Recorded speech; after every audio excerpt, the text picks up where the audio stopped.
Hello, ladies and gentlemen, and welcome back to another Neki broadcast. Today we are playing apparently Fallenstar Lake, and we are playing versus Barcode. Don't know how to call him. He calls himself Lily, but he's basically a Barcode. He's a nice guy, yeah, I just don't know how to make of his nickname. So his official nickname is 10 bars. So it's like a barcode. Anyway, Fallenstar Lake is, if you don't know, it's an incredibly difficult map to play. 1, 2, 3, 4, 5, 6, 7. I'm not even sure here. Let me see. Okay, we are playing default, which is absolutely fantastic because calves are absolutely marvelous on this map. 1, 2, 3, 4, 5, 6, 7, 8. Why not? One more cav. Now, I don't have quick cavs, which I'm a bit annoyed with. And I need to be careful in terms of village grabbing. So 1, 2, 1, 2, 3, 4, 5, 6. 1, 2, 3, 4, 5, 6. Again, 1, 2, 3, or 2, 3, 4, 5, 6. 1, 2, 3, 4, 5, 6. So from this perspective, a fencer would be absolutely 2, 3. Oops, what is this? Flat, flat, flat, flat, flat. Everything flat. 1, 2, 3, 4, 5, 6. That's a problem. Is this flat as well? Yes. 1, 2, 3, 4, 5, 6. Great. So if I recruit a fencer here, he would be able to reach this particular village in 2 turns, and this particular village in 3 turns, and then the cav should be able to catch up rather quickly. This cav top will be able to grab this, and then whatever recruits I do here will be able to grab these 3 villages, which is absolutely fantastic. So from this perspective, I'm going to recruit a fencer, which is quick, so all my calculations are absolutely in vain. I'm just kidding. It's always important to compute, and the fact that the fencer was quick was not a given, was a big if, right? It was quite a low probability for the fencer to be quick, so I had to make sure that the fencer can actually contribute to the village grabbing pattern that I had in mind. Now, my opponent Lily likes to play without a timer. Therefore, I mean, he is an absolutely, he's a gentleman, right? So he plays, as you saw, he plays quite fast, right? So he's not messing about. He just wants to have that extra 30 seconds or 1 minute for the fights that do matter, right? For the critical fights. Let me see. 1, 2, 3, 4, 5, 6. Perfect. And then perhaps another cav. Why not? So I would say, or not even a cav, I would say a fish. A fish would be absolutely fantastic here. A fish and a cav. So I need calves anyway. Why did I say I said fish, but I recruited a fencer, so it's a bit odd here. 2, 3, 4, 5, 6. I guess a fish could still reach, but it's risky at this point. I'm not going to go for a fish just yet. I am going to go for a cav, like I said initially, although if he is orc, relying 100% on calves would be absolutely silly.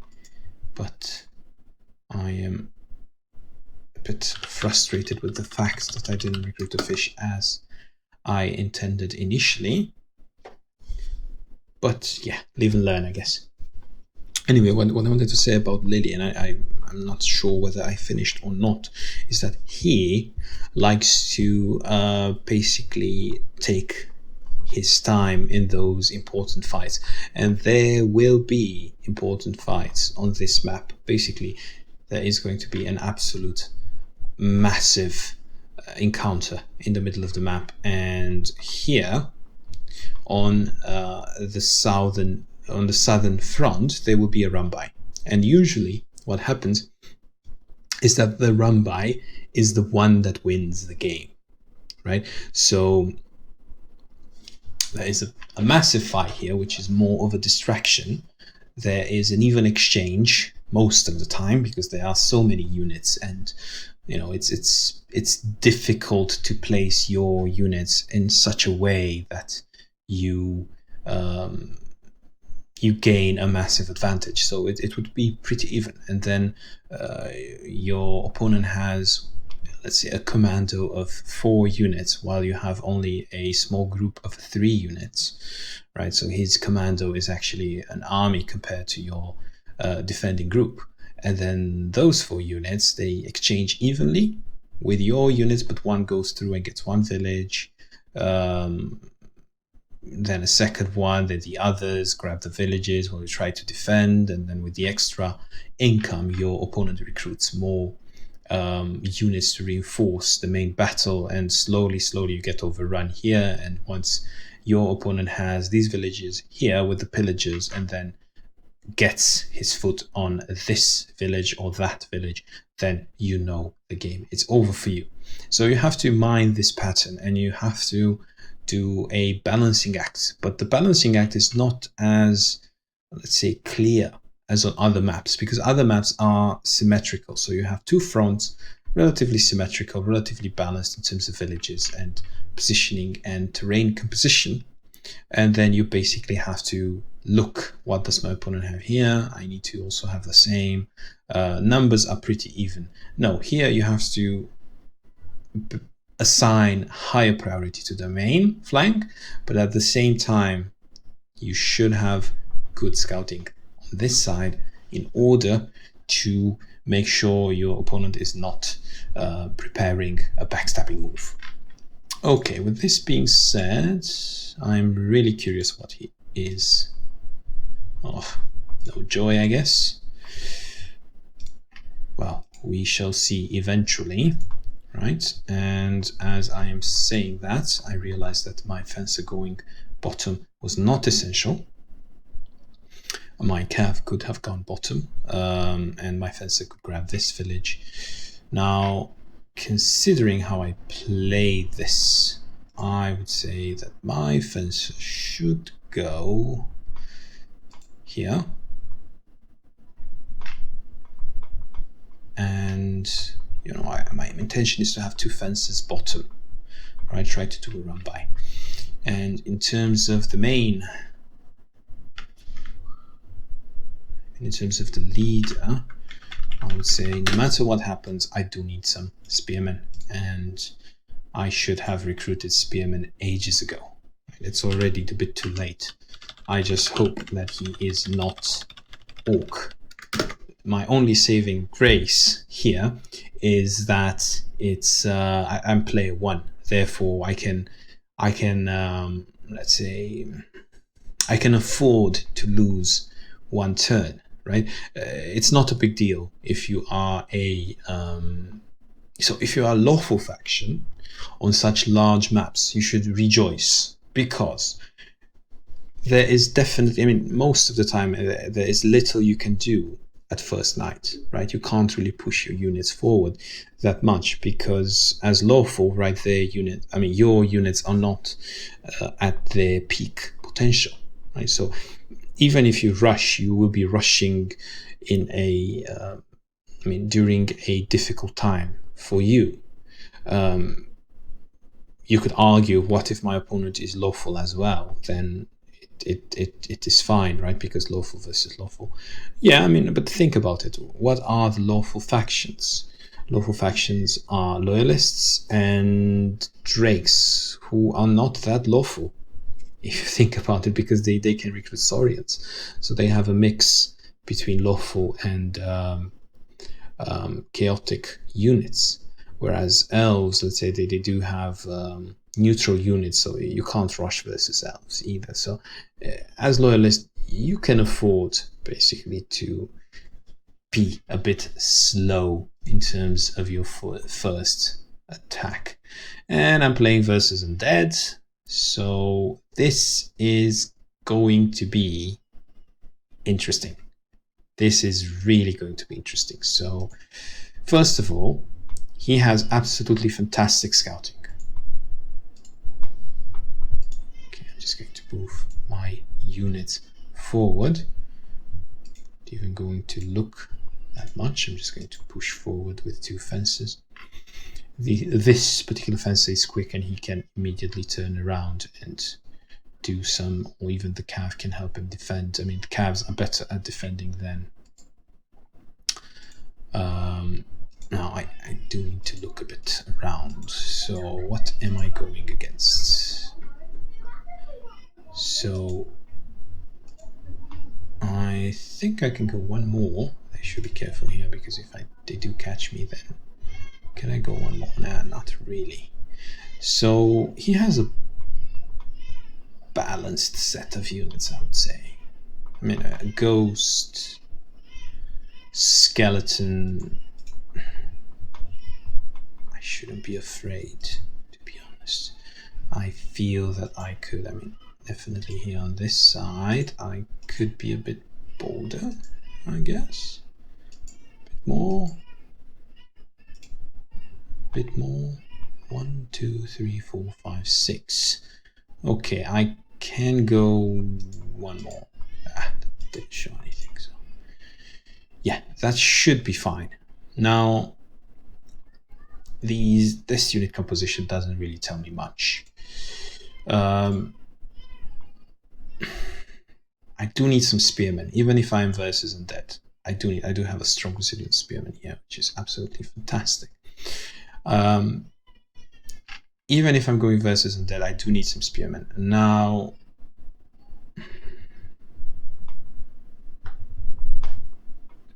I have 2 choices here. I'm going full defensive, make sure I don't die to the first undead rush, which could work, right?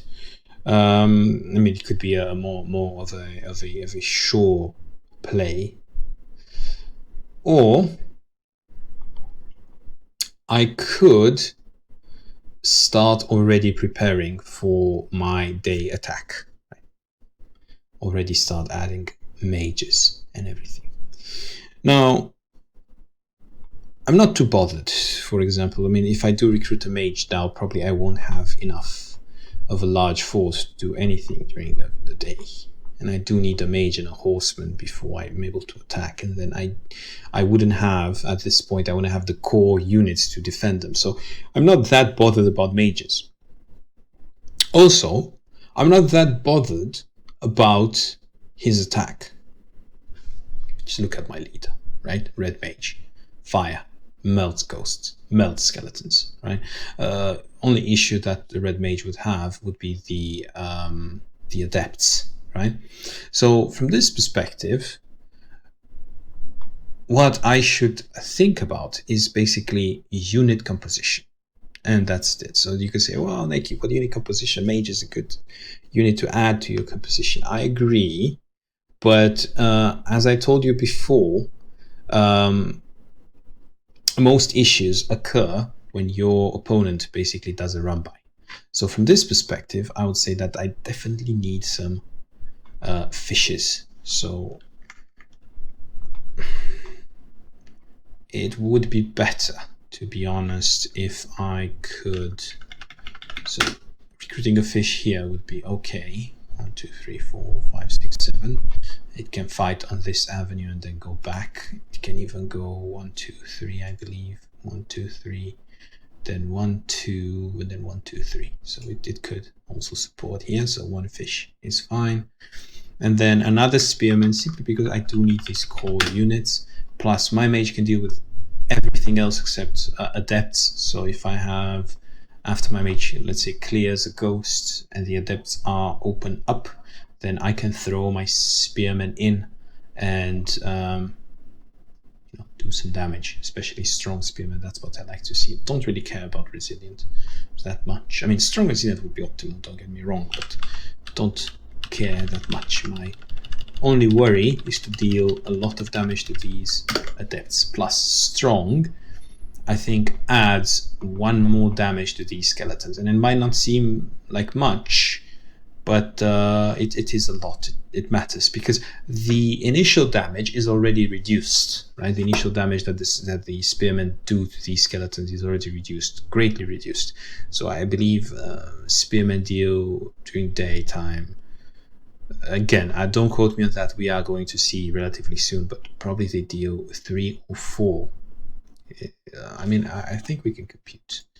So I believe we can compute. So the resistance, again, not really sure how the resistances are applied, but let's see here.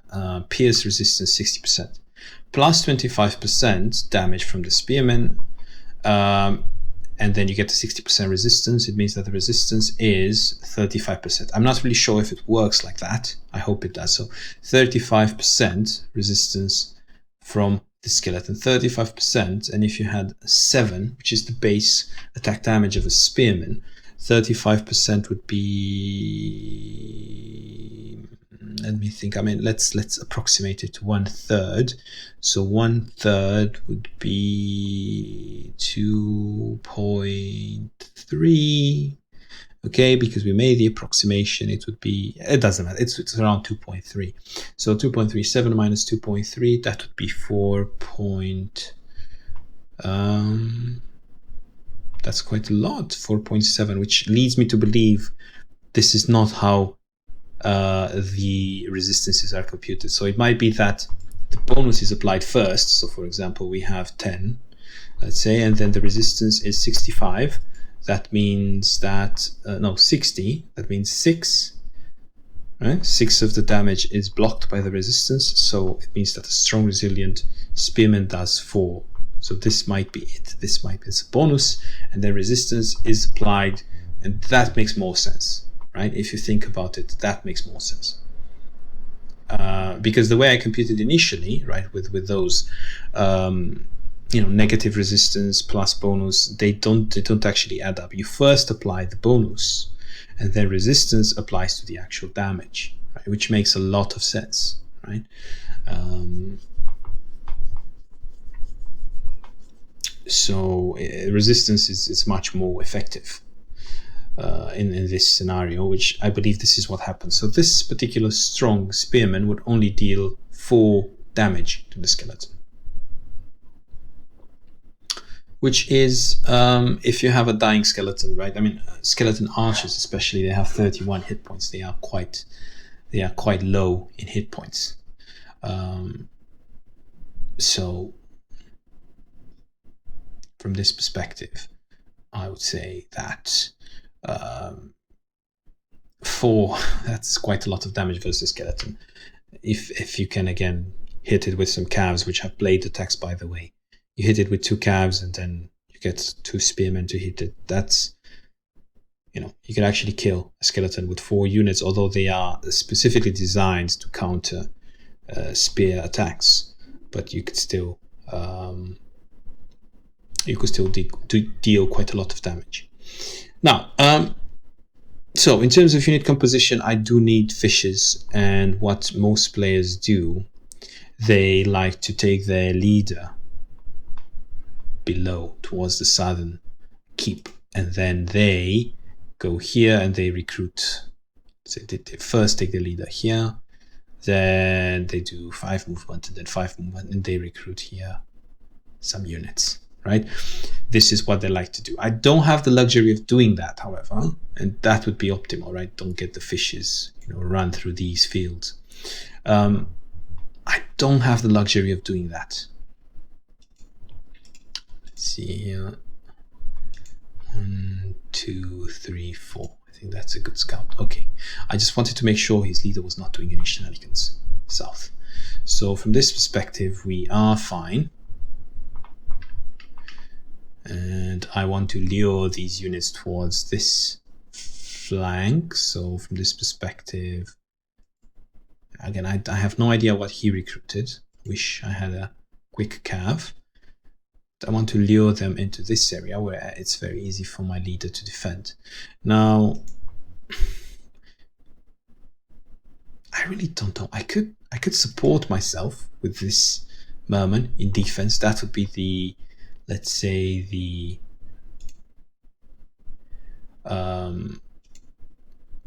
safest play, right? That would be by far the safest play.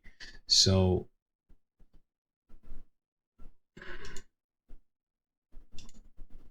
now, not really sure here. 2, 3, 4, 5. 1, 2, 3, 4, 5. Okay. 1, 2, 3, 4, 5. I guess this would be a better placement. Again, I'm not too bothered if they come in this area, because my leader would be, I mean, I'm bothered if they somehow switch towards the northern part. And I do want my spearmen to be able to go both on this village and on the northern village, right? So, okay. Now, in terms of the fish,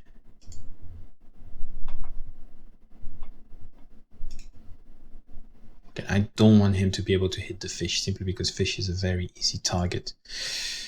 So I'm thinking putting the fish around this area, right? For example, here, 1, 2, 3, 4. The fish will have plenty of movement to place himself, or the fish could go inside water, where the fish should actually be, right? So from this perspective, I'm thinking this is like middle of the road solution. Now,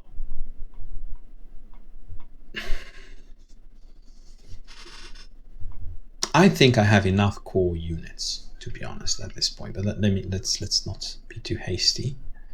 Let's have a look what happens here. Now, I'm a bit worried if I do this, I will discover something ugly, which I didn't. Which is fine. It means that he's actually taking a defensive stance as well. I mean, he has his skeleton here. He fears my fences. Not sure whether there is something here in the shroud I will be able to see pretty soon with my merman fighter. Well, from this perspective, I would say put the merman fighter even below, because if you think about it, I mean, this is 1, 1, 1, 1. So I basically use this turn to place myself on a on a surface that slows me down, and next turn I will basically have 1, 1, 1, 1. If I want to go north, as a matter of urgency, I will be only walking on 1. If I want to go south, which is a long-term investment, then I will basically have more.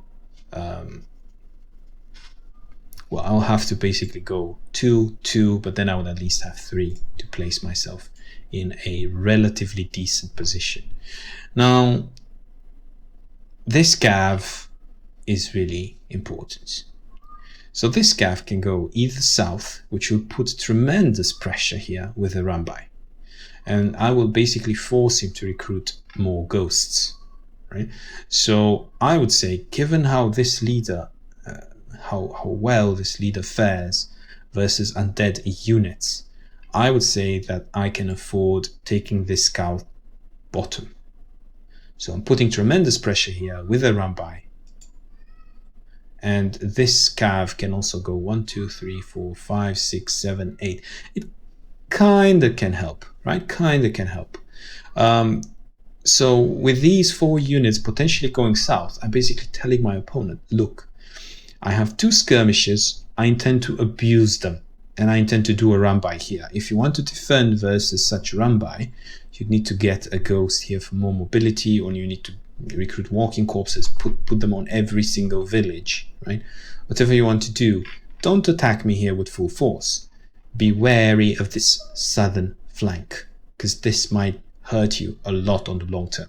So, plus the cav is fast enough to kind of help, and these 2 skirmishes, they are already keeping 2 units busy, so they are already paying for themselves, and this cav can potentially help.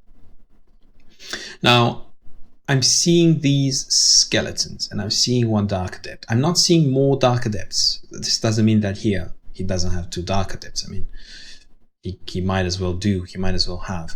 I'm not really sure what to recruit. I'm so tempted to recruit a heavy infantryman at this point. right? But believe me, I can kill skeletons without heavy infantrymen. If he has skeleton archers, it's a bit more problematic because mages would get retaliation from the skeleton archers. So from this perspective, I would say a mage, just to supplement the attacks from my red mage. Let's say my red mage does a lot of damage, right? And then a mage follows up, right? Plus, this would basically enhance my unit composition, right? I do have some cores here, spearmen and cavalrymen, and even a fish that is resistant to cold. And now I can afford for all these cores to recruit an attacking unit, right? Which is the mage, which can be defensive considering this ghost here, right? It can be defensive as well.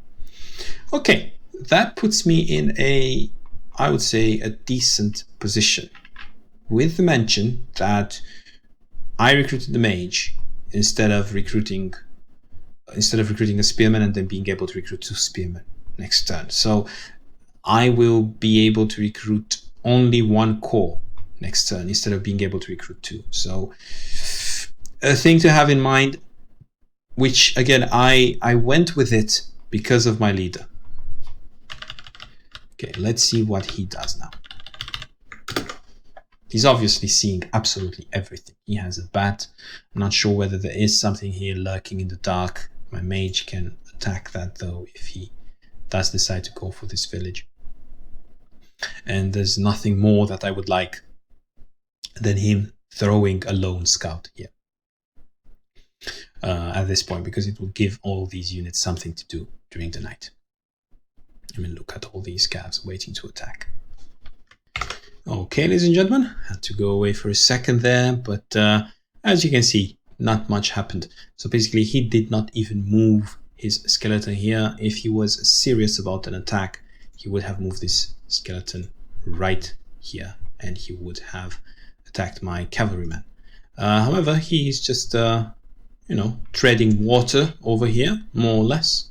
As you can see, he's going towards north simply because it's easier to attack there, but it's just that now. I can tell you, he is not being serious at all. Now, it's important here to notice this attack. First of all, he's not being serious, right? Absolutely not being serious with this attack. So I can already take my, I should be careful though. So do I want to take my merman fighter or not? I mean, look, his leader is coming here. Leader is coming bottom. I do want my merman to be, so I can notice any shenanigans happening here in the middle lake. So ideally, I would want my merman to go south. So from this perspective, I would need to move in such a way that I basically don't use my merman bottom. Yeah. Okay. Now, he has a lot of, all his units can attack this side, correct? But not all his units can attack the top side. So from this, and Ghost doesn't deal real damage. So it's basically the skeleton and the Dark Adept can attack the top side. So from this perspective, I would say that I don't even need to have the strong resilient one top. I can only have a strong intelligent one top, and I can have this spearman bottom, right? And I want to prevent too many slots, right? I want to prevent too many slots on 2, 1, 2, 3, perfect. Or perhaps here 1, 2, 3, 4, 5. Okay. So I want to prevent too many slots on this particular spearman. I only want to give him 3, right? So from this perspective, look, he only has 3 here. Although he has 4 units, he only has 3 on the strong resilient one. Top, I'm really not that bothered, right? He could try to go with these 2, and then depending on what happens, he could try to go with the ghost, right? Yeah, sure, that's fine. So from this perspective, I have successfully defended with 5 units. The mage is just here to scare the ghost away. Well, of course, he could still go for the spearman top, but if he does go for the spearman top, most of these units will die. The skeleton will definitely die. He won't be able to retreat in time. And plus, you won't get the village. I doubt that you'll get, for example, 24 plus 18. He would need 24 plus 18. That would be 42, right? So he would need 2 out of 2 with the skeleton, 2 out of 2 with the Dark Adept, and then he would need to grab the village with the ghost. Sure, that's fine. But if he does grab the village with the ghost, then I have 2 mages here, which are going to absolutely burn the ghost down. So 1 spearman for 1 ghost, I'll take that any day. Not only he'll have to deal with 2 mages, one of which level 2, there will be another mage recruited here. So that's what I'm planning to do. Now, if he does go for this spearman here, for the one that is on this village, let me think about it. So if he does go for the one which is on that village, so 1, 2, 3, 1 more mage, and then 1, 2, and then 1, 2, 1, 2, and then, oh, that's a bit, 1, 2, 3, 4, 5, which should be fine, I guess. Or, yeah, should be fine. Either way, should be fine. No matter how he plays this, I believe I have enough. 1, 2, 3, 4, 5. Okay. From this perspective, perhaps it would be better to put my leader on this hill, and then I could reach basically anywhere I wanted. So I could reach top quite well, or I could reach 3, 4, 5. I could reach even this village if I wanted. So this would be a great deterrent for this army. And if I want to put the leader on this village, I would say a better positioning for the new mage recruit would be here. 1, 2, 3, 4, 5, perhaps 6. Yeah, so basically I want to be able to discourage both top and middle. I want to be able to discourage both. Now, with this being said, I do want to send my merman fighter bottom. I don't want to send it like, I want to send it this way. Why? So I could 1, 2, 3, 4, 5, 6, 7. In case he does push forward with his units, I want to be able to use it to go behind him. Right? I want to have also this option, cut back the reinforcements coming. Right? So I want to be able to use it both. So first of all, eliminate the uncertainty here, be able to put pressure on this side, and also be able to use it as a something to cut off the reinforcements. So now he's going to a lot of trouble to discourage me here. So he has his leader. He's basically saying, take me seriously. I'm here to recruit. I'm here to absolutely ravish you. Okay, it's first watch. She will be dealing a lot of damage, none of which is magic damage though. So I'm really not sure about that. But another mage, why not? And I would need to put my leader there. Again, discourage absolutely both top and bottom. Both top and middle. And now from this perspective, I think I'm done here. What I would need to do, I'll need to decide what my plan of action is bottom. Now, I really doubt there is anything coming from this side. Highly doubt that.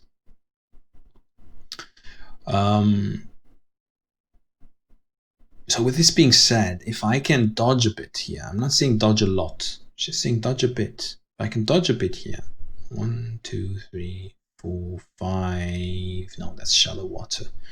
So 1, 2, 3, 4, 5, 6 could run away potentially. If I could manage to dodge a bit here, then I should be fine. However, there is the risk that he hits my fencer quite a lot of times, and that would not be pretty at all. I mean, the bone shooter does have a good range, right? So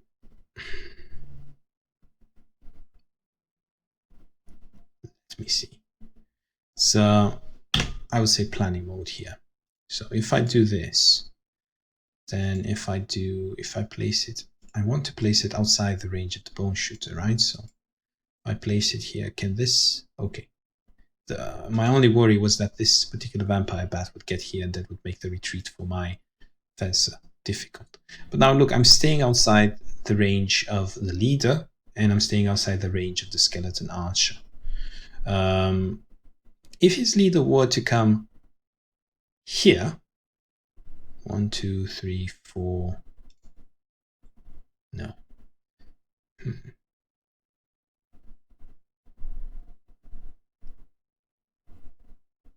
1, 2, 3, 4, 5, 6, 7. That doesn't work, does it?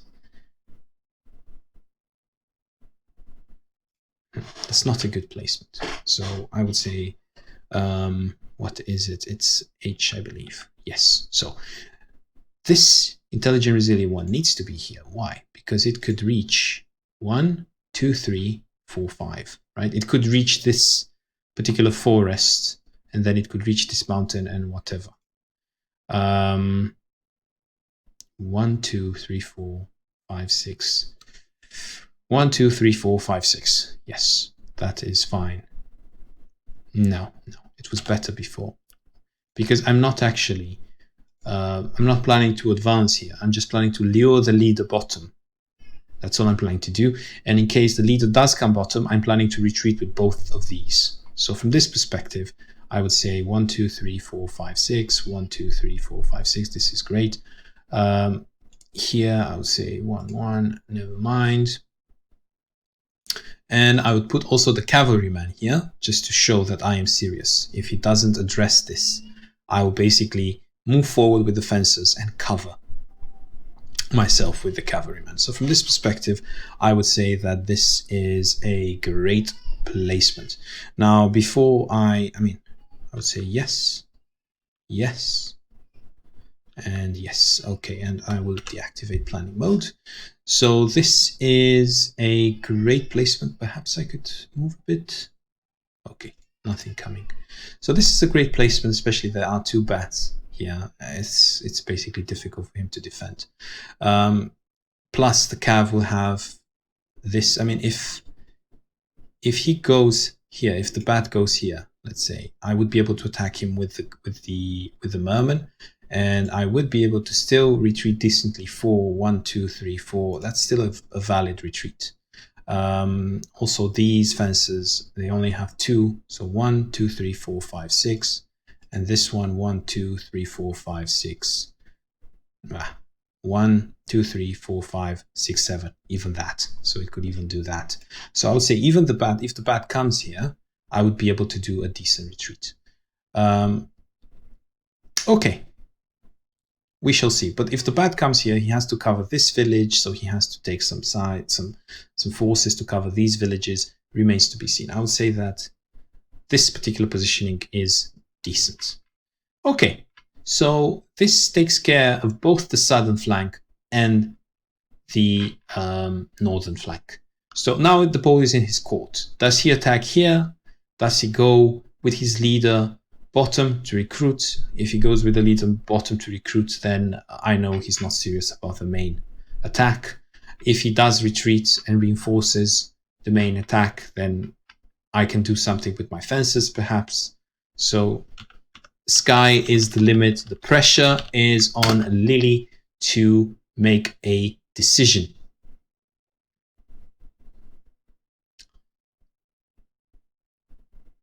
Okay.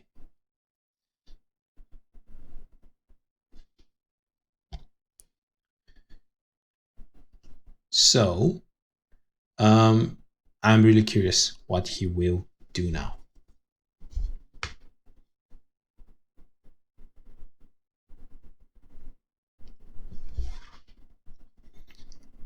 If I were him,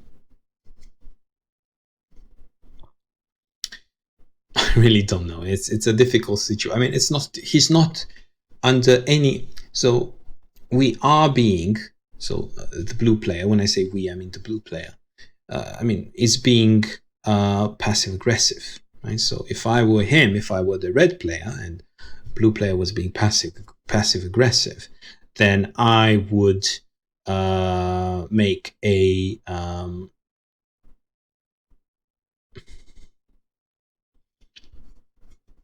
it would be difficult in the sense that if I retreat here, it feels like I lost a chance to attack, right, into the loyalist player, right?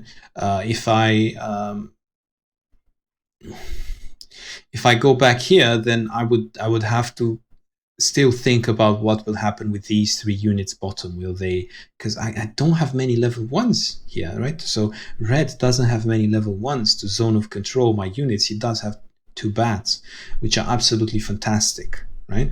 But they cannot zone of control. They are fantastic in being offensive, right, on the offensive, but they don't do much when it comes to defending against pillagers. And because I played so aggressively with my fencers and with my cavalrymen, I'm putting his bats in a terrible, terrible position. So, okay, he's going for the fencer. He's just going to poke around, see how much damage he deals. And perhaps now he's going to come around and try to... never mind. He can't. Oh, he'll come here, perhaps. Okay, there it is, ladies and gentlemen. He went south, and now he's going to recruit probably a sizable force. And he is basically trying to take advantage. 1, 2, 3, 4, 5, though. He is trying to take advantage of the fact that my leader is north. So he's trying to catch me off guard. However, he must be careful, because I have 2 mages. So this is a deadly force. So surely he has some reinforcements here. But if I keep... Now I will be recruiting a horseman. So a horseman with all these reinforcements here can deal quite a lot of damage, can grab a village or 2. And he won't be able to reinforce that easily because his leader is bottom. Because his leader is bottom, he basically dealt with these fences. So now the fencer problem is more or less solved, right? Which is fine. It's fine. He dealt with the fencer problem. So as I was saying, he dealt with the fencer problem, which is probably the more comfortable way to deal with the fencer problem. I've brought my leader bottom. I'll be recruiting some, I assume, some adepts. So definitely blue players should be absolutely insane to go past me, right? So this would be incredibly unlikely for me, to be honest. I'm not even going to do it now. Perhaps, well, I will analyze, but it depends also what happens with this archer, what happens with these bats. If these bats try to do a run by, then I will definitely try to address that. This one is quick, which is a bit annoying, but no, he's level 0. I should leave him in peace. And he thinks that Daniel BR and Dauntless are playing, but I'm not sure. At the same time. Now, this particular bone shooter is making up his mind what to recruit. Probably has recruited already, but we are under a certain delay, which is fine. But it's very interesting now what he will do here. Will he attack here? Will he retreat here? Will he just try to form a line? It's interesting to see what his decision top will be. Then it's also interesting what I will do with my leader. I mean, depending on how many units he recruits here, I would assume it will be at least 2.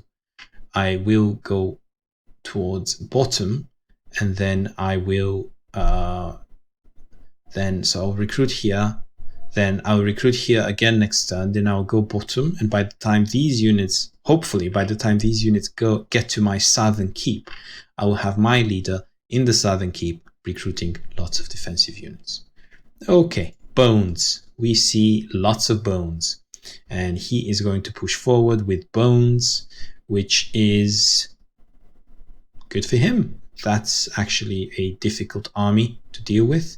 He is not, apparently, deciding to push forward with the bat, which I was worried a bit about my retreat path here, but not anymore. There's no reason to be worried about. He can't do anything with all these bones. So I think I outmaneuvered him a bit. So if you look at this 1, 2, 3, 4, 5, 6, 7 units here, which are being locked by 3 units. So this is how it looks. So being aggressive with these 2 fences paid off. So that's what I recommend as player 1 loyalist on this map. Do go with the fences because they are, again, they are a scary element in your army. They are not as squishy as Drake skirmishers, for example, but they still have the skirmish ability. Obviously, they do have more penalty than skirmishers, but they are still pretty good at running around. I mean, resilient quick skirmisher, that is absolutely insane. That is the perfect stat combination. Well, he did move forward with the ghost, and I'm a bit surprised about that. 1, 2, 3, 4, 5, 6, 7, 8. Ah, I see now. So he went forward with the ghost to see what I had recruited. Now he sees a mage. Now he's pondering his possibilities. So do I put the Dark Adept here? So it faces the mage. Or if I don't put the Dark Adept here, do I put the skeleton here? But then the skeleton would be the one facing the mage. Then obviously I can get the kill with the Dark Adept and the 2 skeletons. Surely he would get the kill with these units. However, do I put the ghost on the village? Well, I don't know, because the ghost would be absolutely obliterated, right? Even with these 2 mages and another attack, it would be obliterated. 1, 2, 3, 4, 5, 6, 7 versus 1, 2, 3, 4. So no matter what happens, I should be able to exchange favorably here. He could argue, well, your leader is not going to recruit for a long time. Yeah, sure, but if my leader kills 1 unit per attack, it doesn't really matter. It is as if he's recruiting. So you see, he's kind of going back. He's forming a line there, which is fine. He's trying to protect his adept. So now what I should be doing, I should be pushing my units forward. Not too much. Again, it might be the, let's say, the tendency to be a bit too trigger happy in these situations. So push mages, definitely push them as far as you can and then protect them. Okay, second watch. So it's really, really important now to scout. And I'll be scouting with the one on the bottom. 3, 4, 5, 6, I would say. 1, 2, 3, 4, 5. That should be good enough. Okay, there is an adept coming here. So 2 adepts, so I have to be careful. For example, if I do want to put my merman forward, I have to be careful that it's outside the reach of this adept. 1, 2, 3, 4, 5. And so my merman probably should be placed here. 1, 2, 3, 4, 5, 6, even being capable of basically taking this village. So from this perspective, merman here, 1, 2, 3, 4, 5, 6, putting pressure, and also merman outside the reach of 1, 2, 3, 4, 5. Never mind. 1, 2, 3, 4, 5, 6. It would have been able to reach me if there was no forest there. However, no joy there, I guess. Now, mage forward as much as possible. Then red mage back. And I would say, given the fact that I saw 2 adepts, 1 horseman would be in order. Plus the horseman can be good versus the ghost as well. Strong resilient horseman, that's absolutely fabulous. And I would say I've seen enough with my scout. So now I'm activating planning mode, and I am going to plan this grandiose attack. Now I have to be careful, keep my units together.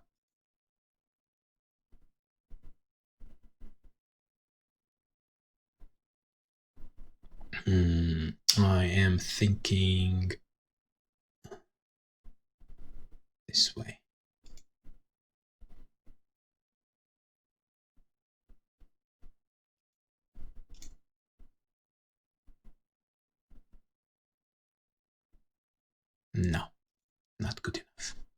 this way.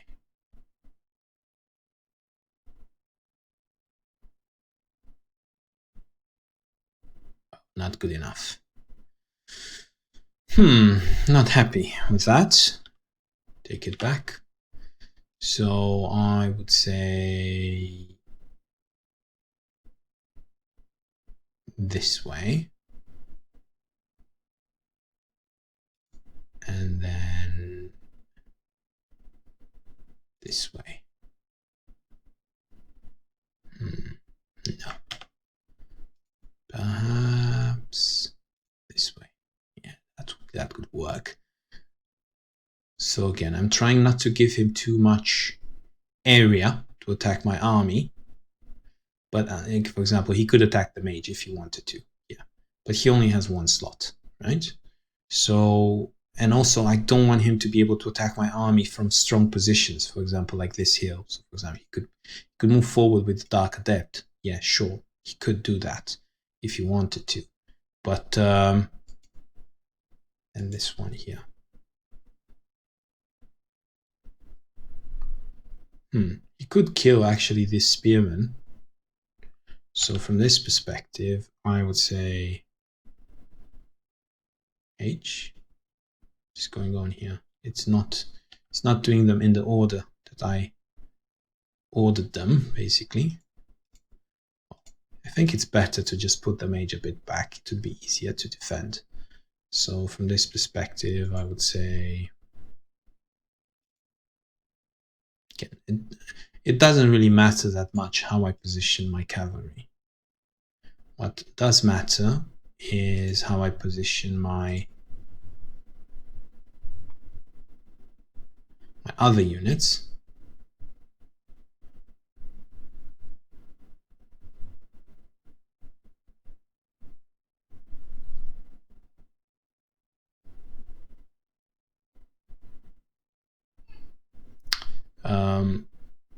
Great, so that should be fine. He will have on this strong intelligent cavalryman, he will have 3 slots. However, after those 3 slots, I will be able to absolutely demolish him. 1, 2, 3, 4, 5. Well, I'm having a horseman here. 1, 2, 3, 4, 5, 6, 7, 8. So 1, 2, 3, 4, 5, 6, 7, 8. The horseman should be able to deal tremendous amounts of damage to whoever dares to attack this cavalryman. Okay. So 1, 2, 3, 4, 5, 6 versus 1, 2, 3, 4, 5, 6, 7. So from this perspective, yes, yes, yes, yes, yes, and should be fine. Okay. Planning mode activated, and now let's try to, well, basically retreat here, right? So I'll put this one way in the back. That should be safe. Well, I guess planning mode now it is a bit useful. Just making sure don't do anything silly here. Yeah, nobody can reach me. Might have even retreated a bit too much, I feel.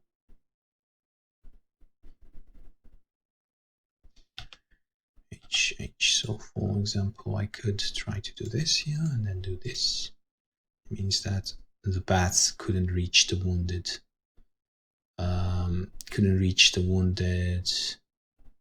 Fencer. 1, 2, 3, 4, 5, 6, but I don't like the positioning of the wounded fencer anyway. 1, 2, 3, 4, 5, 6, 7. Fencer can't reach the village. So from this perspective, that was a slight misplay there. However, this squad has done its job.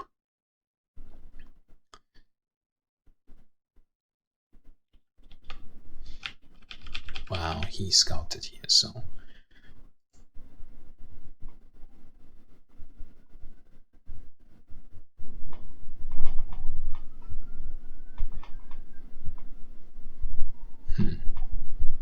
still thinking.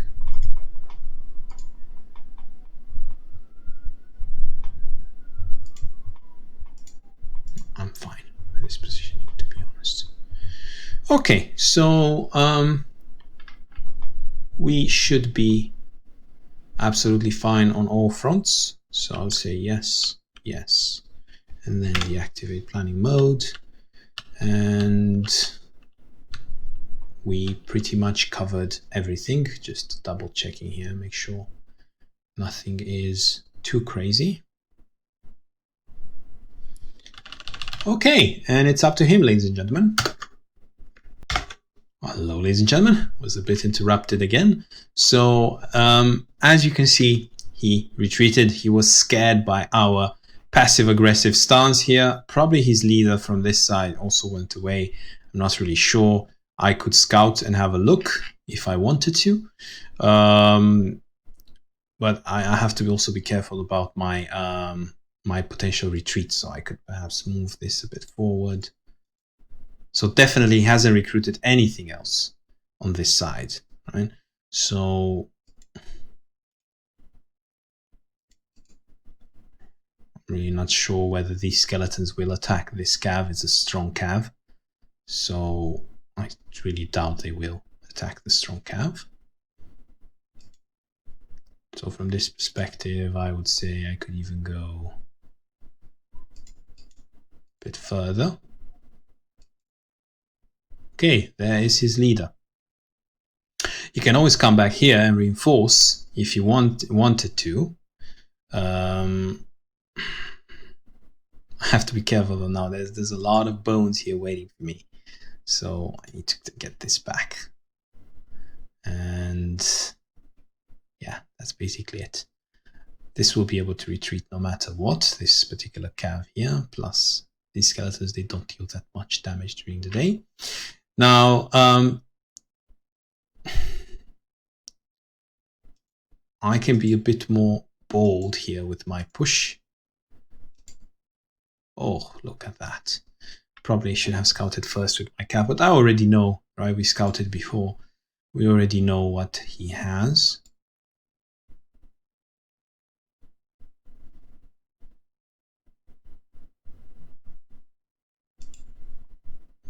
Now, 1, 2, 3, 4, 1, 2, 3, 4, 5, 6, 7, 8. Not really sure whether it benefits from being centrally or not. I'm going to 1, 2, 3, 4, 5, 6, 7, 8. At least it has 2 paths now. And in terms of my mages, I do want my mages to be a bit central, so I could perhaps help here in this area if he does decide to turn around and attack there. Now, in terms of my Merman Fighter placement, I would say I would want it to be able to support the village if necessary.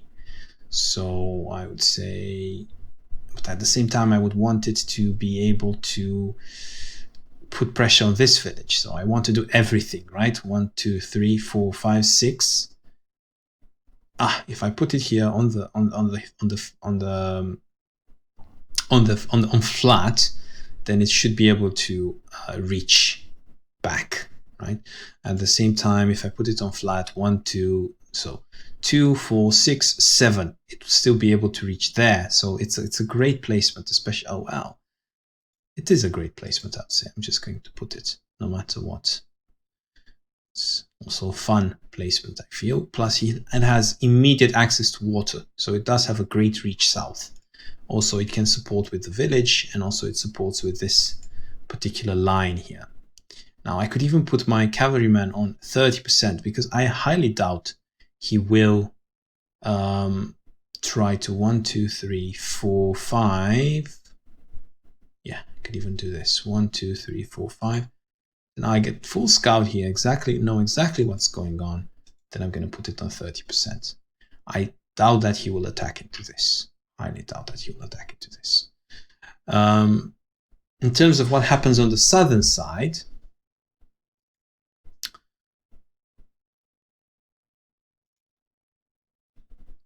I have to be ready though to be able to 1, 2, 3, 4, 5, 6. So I'm saying this particular fencer should be here, 1, 2, 3, 4, 5, 6, to be able to defend. And I would say there's only 2 units here. 1, 1, 2, 3, 4, 5, 6, 7.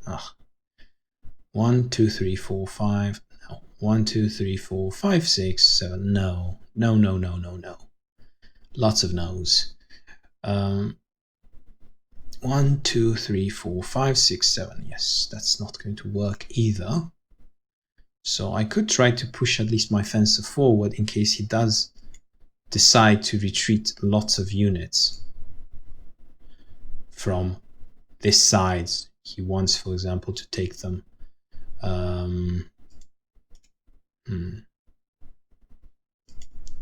Well, to be fair, ladies and gentlemen, might as well place it here. This will give me a great chance to retreat. It's a bit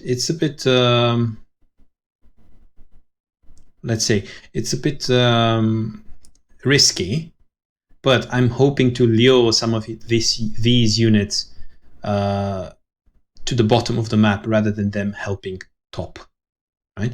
So I'm hoping with these 3 units, 1, 2, 3, 4, 5, 6. With these 3 units, I'm hoping to try to keep some of these units pinned down south. Now, in terms of my recruits, I have several options here. So I could push my undo. Great. I can push my leader forward. 1, 2, 3, 4, 5. That won't help much though. 1, 2, 3, 4, 5. That won't help much. I could recruit another horseman, which again would increase my my potential for damage. But I have to be careful because he has so many bones at this moment in time. It might be wise to recruit another mage. I do have to be able to retreat. Okay, I'm going to recruit a horseman simply because in case there is an attack, I want this horseman to be able to help. So I want to discourage him from, if he's going to see this horseman, I want to encourage him to recruit more bones. Now I'm going to go bottom simply because if he does make a massive move on south, I want to be able to defend versus that. Now this particular force here is not going to deal a lot of damage simply because the leader can reinforce. But at the same time, I want to have the option to be the one that does a sneaky attack on south. Okay, that should be it. Let's see what happens here. I'm really curious how many units will he commit towards this fencer. This is basically a punching bag for these skeletons. So I'm not really particularly proud of this. I'm just more of, I could lose this fencer, but I want him to overcompensate on the southern part. Okay, he is going towards the middle, so he's going to reinforce that. Now, what I could do through this swathe of land, first of all, I can come here and recruit some more fishes. And with mages and heavy infantrymen and this mage, I can make a push through. The problem is that these pesky bats are going to scout it unless I recruit more fishes here to make a wall of fishes, right? So if I can make a wall of fishes, then I can deal with these bats relatively well. Plus fishes are towards my right. Luckily, fishes are resistant to cold attacks, right? So if we look here, fishes are indeed resistant to cold attacks, so they are quite efficient in dealing with these adepts. Of course, there are very few situations when he will only have adepts, right? There will be certain situations. Most of the time I would have to deal with bones, like here, right? There are a lot of bones.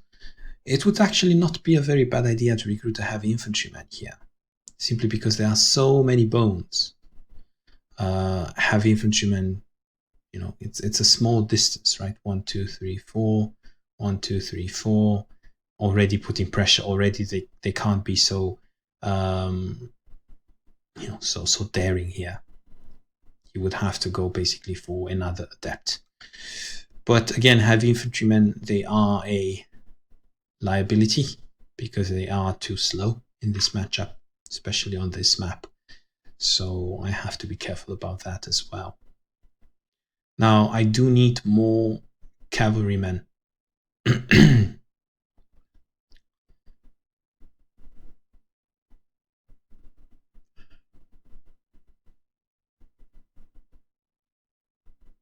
Beauty about cavalrymen is that they can retreat quickly.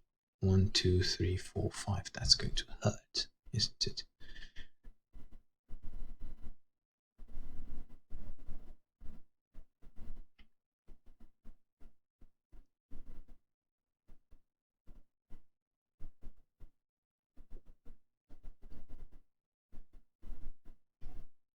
See, this fish is great here because it's basically scaring the bats away. Because without this fish, the bats will just try to counter pillage.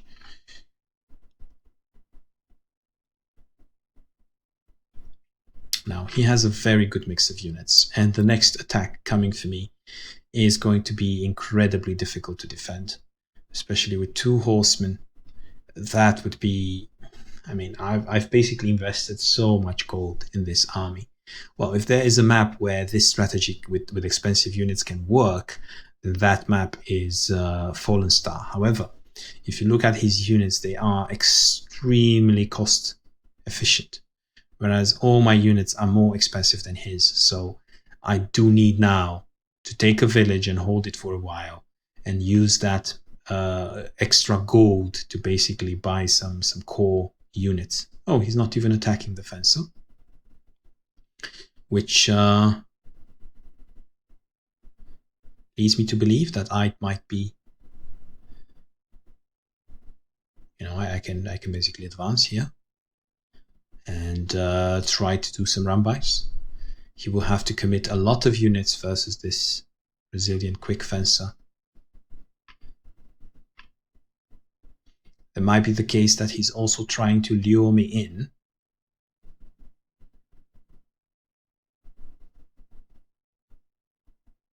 But I already have a plan here to be able to defend. However, he has 1, 2, 3, 4, 5, 6, 7, 8, 9, 10, 11 units, whereas I only have 1, 2, 3, 4, 5, 6, 7, 8, 9 units. That's all I have.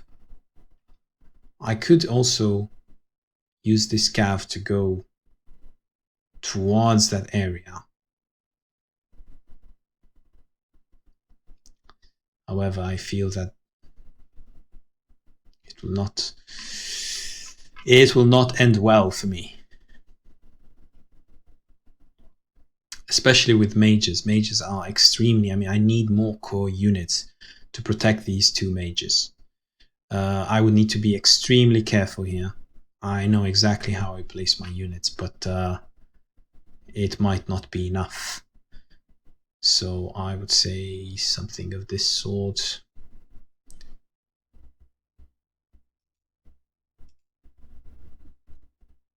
Not really sure how much damage these are dealing. 8 times 6, 48. So they would have to basically miss.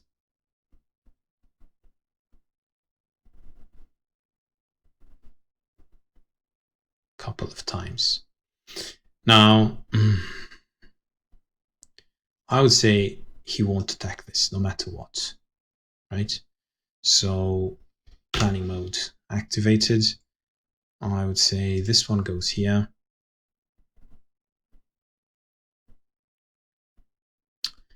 Then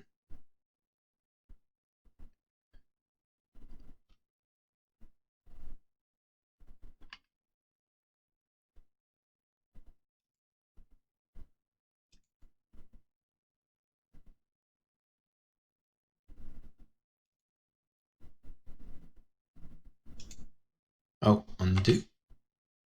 H guess. So the strong resilient one goes here. I hope he won't die to his leader. So it's 8-3. He might actually die to his leader. It's not a brilliant idea. This fish can be zone of control. So from this perspective, I would say the fish would be better off here. And cav, strong resilient one, should be here. At least he can't reach. Now that makes a bit more sense. Now the strong intelligent one should be on this side. Won't be able to surround me. And now regarding the mages should be in an advanced position, because I want the mages to put more pressure, perhaps on this skeleton there, and also even 1, 2, 3, 4, 5, even on the leader if he does, misplace his units a bit. Now, if I do put the resilient, I mean, they are both resilient. So I'm not sure here. I'm even tempted to just put the mage as forward as possible. Make sure that I look scary. 1, 2, 3, 4, 5. And then bring this forward. Again, as forward as possible. Perhaps even here to protect this cavalryman a bit. Just don't want that cavalryman to become target practice, although I think my fears are a bit, okay, perhaps even here, right? 1, 2, 3, 4, 5, 6. 1, 2, 3, 4, 5, 6, 7, 8. Well, yeah, that could work. Definitely work. And I'll put a bit of pressure going around, right? And then this cavalryman can also reach here. 1, 2, 3, 4, 5, 6, 7, 8. So I would say this particular army is quite strong. So I'm happy with that. Definitely there are some scary things there, but okay, there are the scary things there.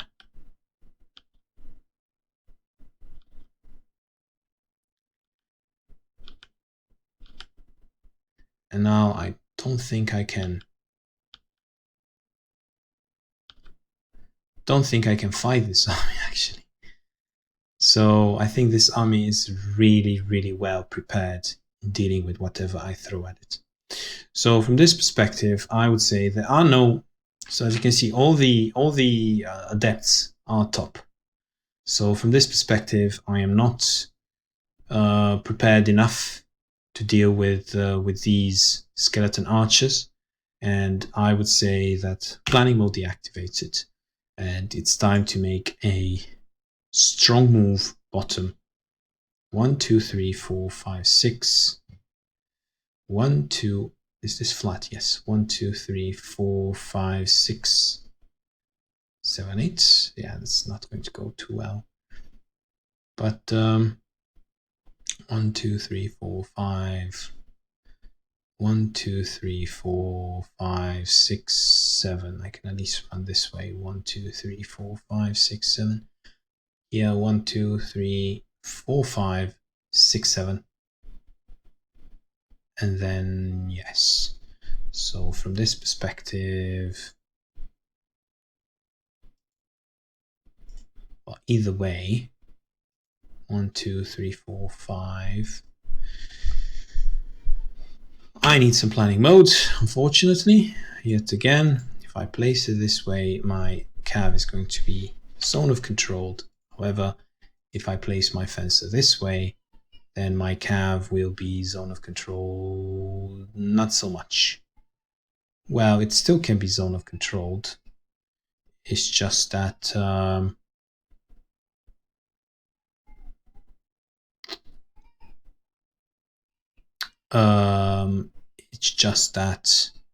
it will do something in return. So if I'm going this aggressively, I would say planning mode deactivated, and I would say this.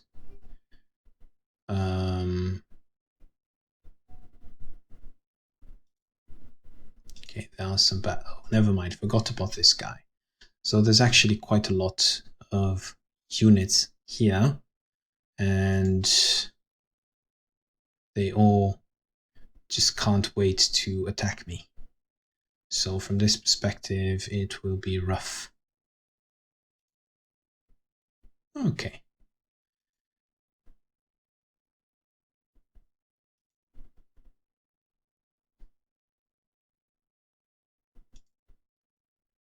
So if we are going to do this, 1, 2, 3, 4, 5, 6, 7, 1, 2, 3, 4, 5, 1, 2, 3, 4, 5, 6. So we have to push the fencer forward. And now we need to account for these bats being pesky. And we need probably here to start recruiting heavy infantrymen and try to push with heavy infantrymen and red mage at night to reach this keep. Remains to be seen. So 22, I would have 32 gold, 19 plus 13. Oh, just enough not to be able to recruit, I guess. Okay, ladies and gentlemen, if you are rooting for me, then this is the moment to pray. Pray that he doesn't attack me here, and pray that his attacks here don't deal too much damage. As you can see, I'm attacking on all fronts with absolutely everything. So I'm really exposed. I know it's morning, and I'm really exposed. But I'm really exposed on all flanks. I'm really, really vulnerable right now. So I'm holding an extra village, which I'm hoping to use to quickly reinforce my army to be able to deal with all these skeleton archers. But I would need heavy infantrymen. I might not be able to retreat. I might not be able to fight on this side. I might have to retreat with absolutely everything and try to push through on this side, which would be incredibly difficult versus all these bones. I need heavy infantrymen that hit versus 60%. And as you know, there isn't such thing, simply because heavy infantrymen are not magical units. And I would also need my leader to deal tremendous amounts of damage. And I will need these units to evade. I will need many things to be happy. This is incredibly risky. I am all over the place, all over the map. And he is doing the right thing. He's swarming with these skeleton archers and skeleton fighters. This would be an incredibly difficult army to kill. I mean, even if I had my leader here and if he would push all the way here, I wouldn't be able to kill this army. It's just too difficult. And now I would expect him to simply move his bones forward. He knows my leader is bottom. He knows my leader cannot support. And all I could do, well, first of all, if he's too bold, I might go for an all-in. Okay, that is good. He missed a bit there. I might go for an all-in. If not, I will basically have to retreat and try to break him on this side, but I doubt that will happen. Just has too many bones. Nothing I can do versus bones, except perhaps recruit more cavalrymen. And hope that on the long run I can outmaneuver him. Right? I can let him have my villages if he wants to, but then I can run back during the day, and I can deal tremendous amounts of damage during the day. Now, this bat should have... Okay, I'm not really sure what he's doing with these bats.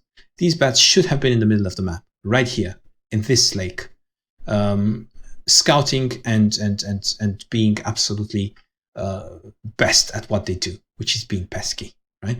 Why is he pulling back? I'm not sure. These bats, one should have been here, the other one should have been here. Is he trying to lure my units in? That's the only explanation. He's basically trying to play mind games at this point and lure my units in. He should have put the skeleton here, so this particular cavalryman would have been trapped. He should have put the vampire bat here. I don't particularly understand why is he playing the way he is. He is basically luring me in. That is a trap, ladies and gentlemen. Don't go for it. He should have gone for this cavalryman. This is what I feel he should have done. My play with Discoveryman here would have been, okay, you're putting a lot of units on Discoveryman, and this fencer is basically happily pillaging. Now, the other explanation for his bad play is that if my fencer does go forward here to pillage, these bats will simply park on top of the villages, and then my fencer would be hopeless. My fencer wouldn't be able to grab any single village. He will have one village, one unit, one village, one unit, which is another, let's say, cogent use of these bats, right? So that could be another option.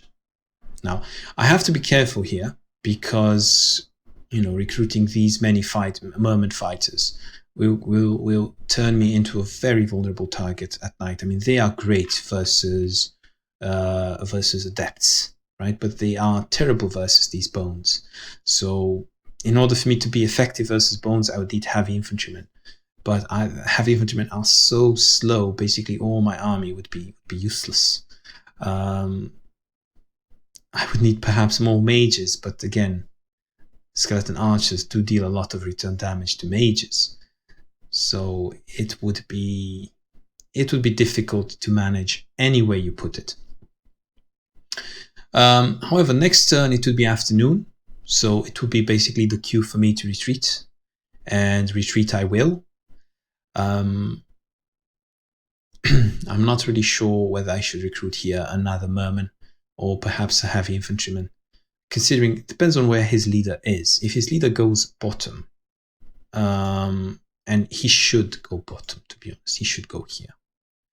If the leader goes here, then it means that my units on this side are a bit more stress-free, right?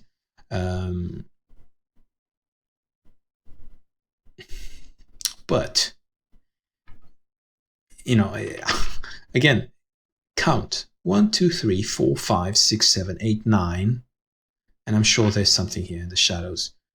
10, 11, and I have 1, 2, 3, 4, 5, 6, 7, 8, 9, and my units are terrible for the most part at dealing with bones during the night, so I shouldn't stay here. And there was one more recruit coming. I shouldn't be staying here. I have no business on being here. So from this perspective, it will be a grave mistake to stay here with all these vulnerable units. I mean, 1, 2, 3, 4, they die, they melt, they absolutely melt to skeleton archers at night. 1, 2, they melt to absolutely everything, and these they deal absolutely no damage. So the only time of day when these 1, 2, 3, 4, 5, 6, 7, 8, 9 units can actually do anything is during the day. And they're not that scary, to be honest. I wouldn't be scared if I was undead. I would have basically put all this line filled with skeletons. He just has too many of them. I feel compelled to recruit heavy infantrymen. It's just the amount of bones is simply scary. I'm not sure. I mean, for this southern flank, a heavy infantryman would make sense. No, there's no way I'm going in. There's no way I'm going in.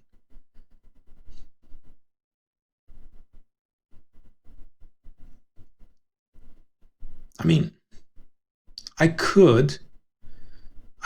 actually could. I think I could. So I actually could.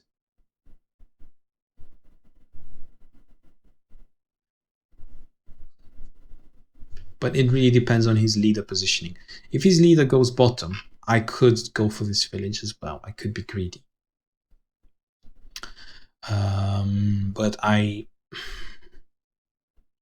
really need to be mindful of my positioning. Now, simply because he went so far back, again, it depends on his leader, but simply because he went so far back, I could just retreat with everything and I could be fine. Okay, ladies and gentlemen, so it depends on what he does. I could retreat with absolutely everything, but in this case, I would be banking on the fact that my unit composition is better than his on the long run. Which may or may not be. Depends. I feel that I should throw in some heavy infantrymen. If I'm going this route, if I'm going to retreat with absolutely everything I have, I should throw in some heavy infantrymen there, because the game is going to go on for longer, and I will basically, I would basically need to starve him of supply, right? His units, he's swarming me at this moment in time. So I basically need to be able to swarm him back, but with better units, right? With stronger units. So from this perspective, I could go for the long term, but that means we would have to pause, because it's already been like a sizable duration of this game. So it's really, really, really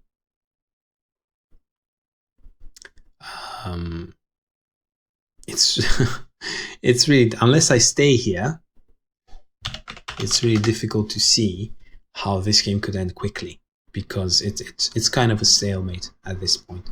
He's not going to take any risks. He's not even being passive aggressive. He's just being passive at this moment. I was a bit greedy here with my positioning, and it paid off because I managed to get a village out of it. But he's now in planning mode. He's computing and computing again and again and again. Now, I'm definitely not going to get this village and this village. It's be suicidal. It depends on his leader. If his leader goes stop, then I could even just do a run by here with my leader. That would be absolutely fabulous. That would be fantastic. This just amount of skeleton archers. This is just unbelievable. I absolutely need some heavy infantrymen, unfortunately. And considering that, I mean, it depends on what he's going to recruit here. Is he going to recruit an adept, or is he going to recruit more bones? Okay, he actually recruited more bones. This was not here before. He recruited one more skeleton archer. So from this perspective, considering that there is absolutely no adept to be in sight, right? From this perspective, I would say that the best thing to do is recruit a heavy infantryman here, and then go back and recruit some more heavy infantrymen at home, which is absolutely ridiculous, having this many heavy infantrymen on the map. I've never seen it done anywhere else, but simply because he's not recruiting the adepts, then I am basically forced. I would be forced into this position to recruit heavy infantrymen. Well, thing is, there is also,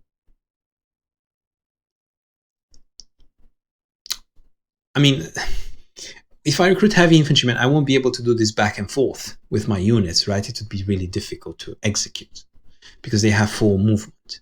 However, I can recruit heavy infantrymen in a smart way. And when I mean smart way is that I recruit heavy infantrymen whenever I am here at this bottom village. That's the only time I recruit them.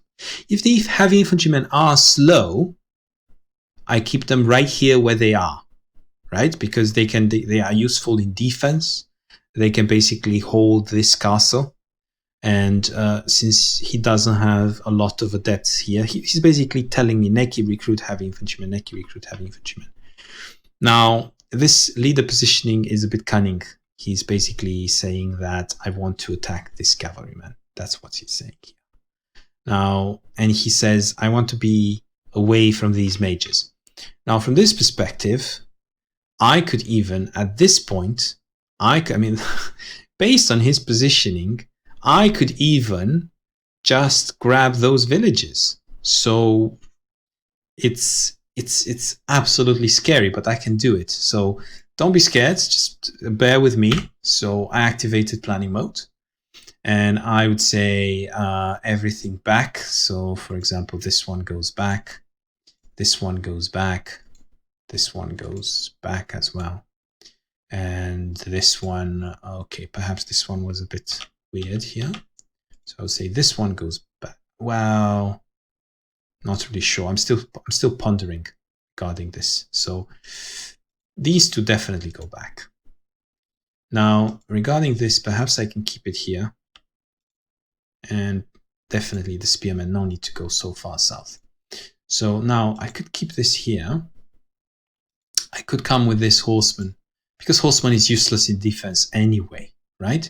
So I can put the... This would be incredibly difficult to execute. And this spearman here might get cut out, might get caught. So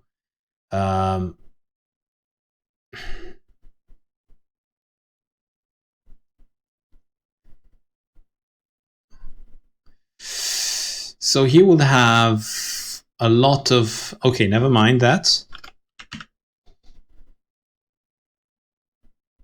I will save this. And hello, ladies and gentlemen, and welcome back to part 2 of our game versus Barcode.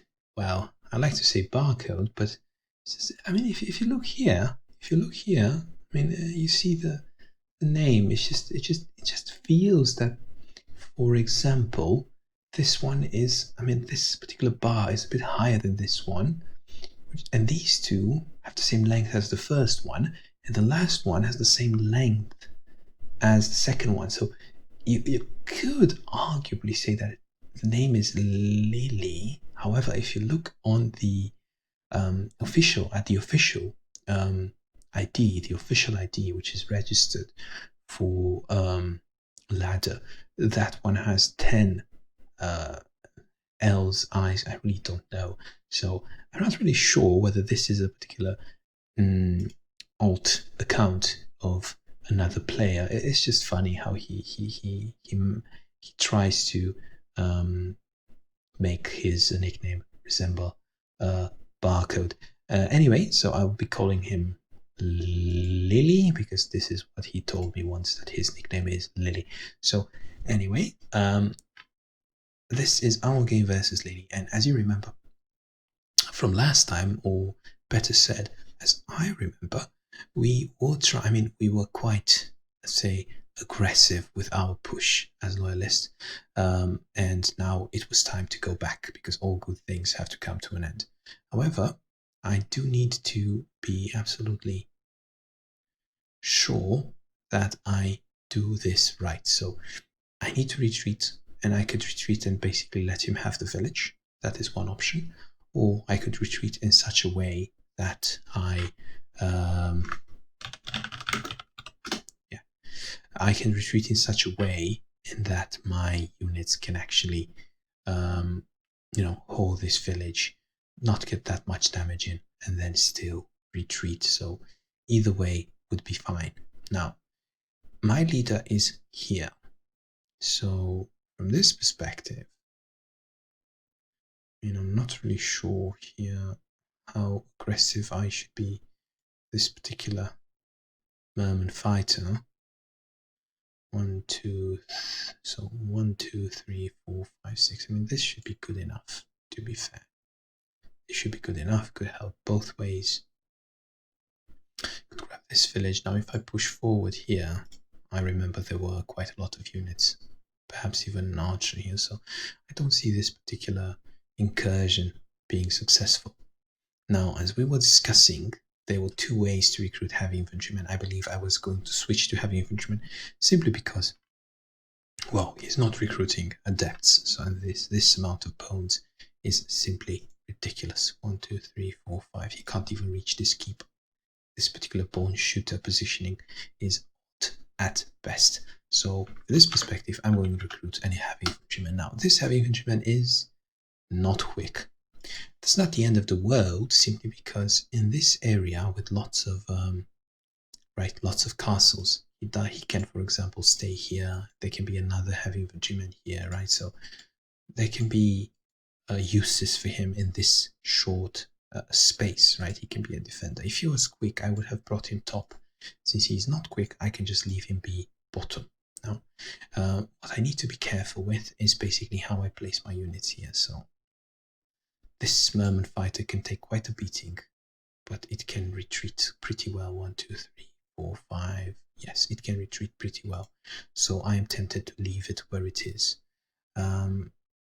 This particular spearman cannot retreat that well. So from this perspective, I am tempted to retreat him as far back as possible. So as you can see, it disappears simply because this is how planning mode works.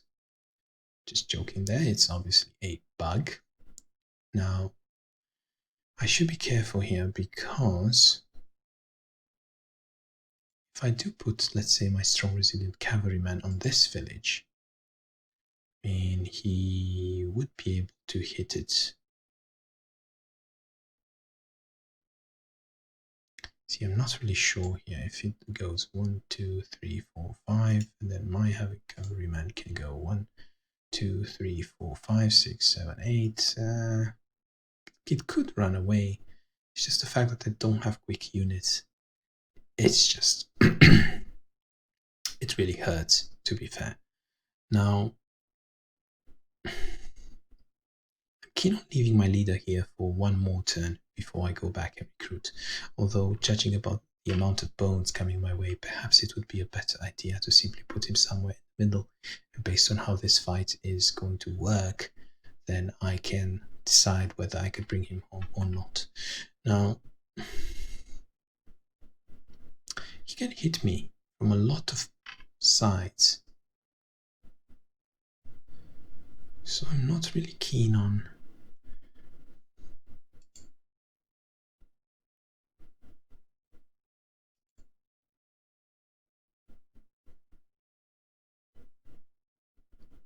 okay, this one can reach, but even if it reaches there, this one won't impact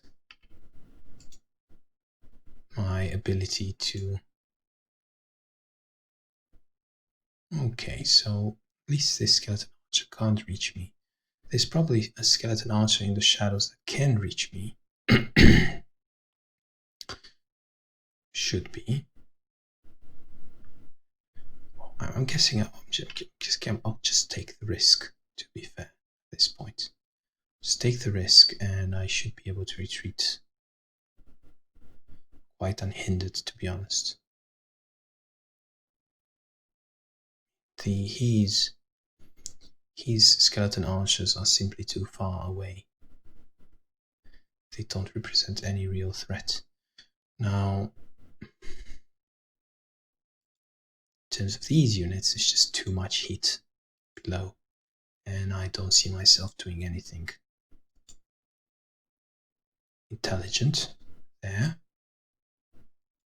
1, 2, 3, 4, 5. 1, 2. Okay, that should be fine. Shouldn't actually be counting, to be honest.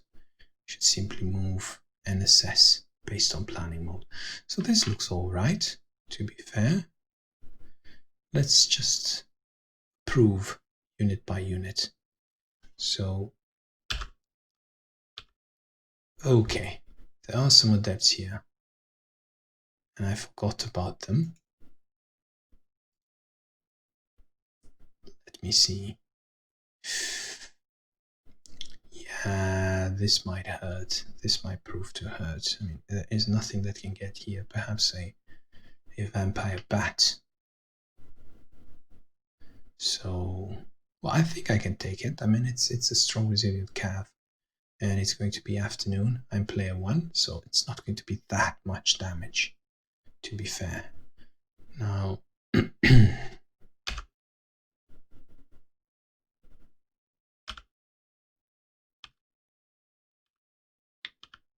okay. There it is, full retreat. Now, not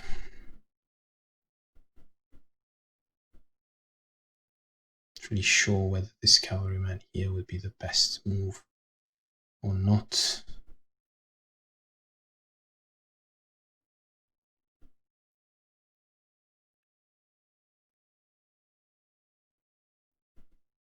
I feel that he will just move forward with all these units and I will just be sitting. It'll be a sitting duck. So from this perspective, I'm just going to disable this planning mode that it's making my computer lag as well. So I am going to... Wow, he's just going to move forward on all fronts. He does not have any adepts bottom, so I'm feeling confident that with one heavy infantryman, of course, ideally I would need two, but I'm feeling confident that with one heavy infantryman I could be able to fight against this. Here, I don't think I can hold villages versus him, so I'm thinking about a retreat. So from this perspective, I would just spend one more turn here and recruit one more heavy infantryman, because it seems like he's going to do a big push bottom, to be fair. And with this amount of units, I believe I can take back my lost villages on this side. So, plus these units are a bit hurt. So, plus I can bring this merman fighter here. I'm not really sure what to do with these horsemen. So, I can basically just use them for scouting and positioning. No, I could basically go either way. Put him even in water here. Just make sure I can really go either way. So, yeah, that's basically it. There are 4 slots on this merman fighter, so but there is no magic damage that can reach her. So from this perspective, I would say that the merman fighter is absolutely fine. So this is basically... Oh, I'm really concerned. Okay, I'm going to keep my leader bottom. I'm going to see what he does. If he does decide to go top, I will obviously recruit one more heavy infantryman and perhaps even, well, depending on what these units here bottom do. I might even just choose to go completely back here and move with my red mage forward, for example, if he goes with bone shooter and attacks the merman, something silly of this sort, then I will be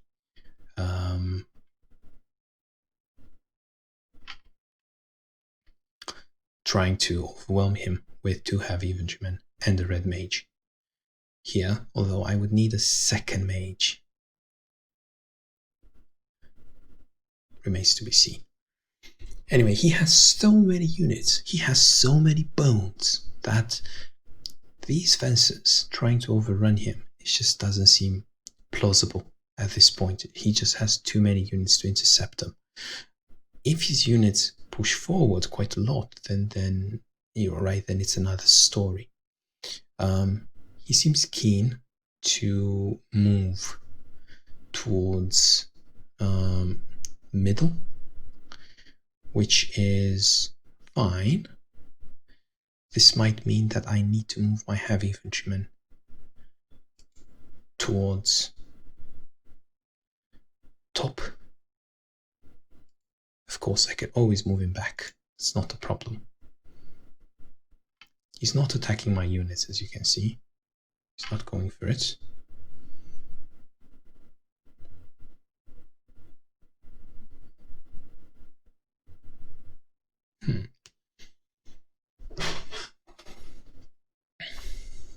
Well, the fact that he saw here a heavy infantryman being recruited must have told him that, look, his leader is actually bottom, which is fine.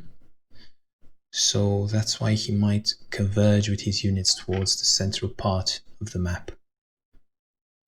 Look, he's moving his units so aggressively, he doesn't care at this point, which is, to be fair, what he should do.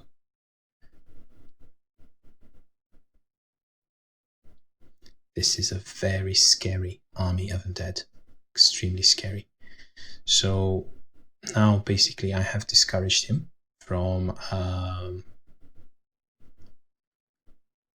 that's just too much damage. Too much damage. I hope I don't die here with this cav. Just a crazy amount of damage.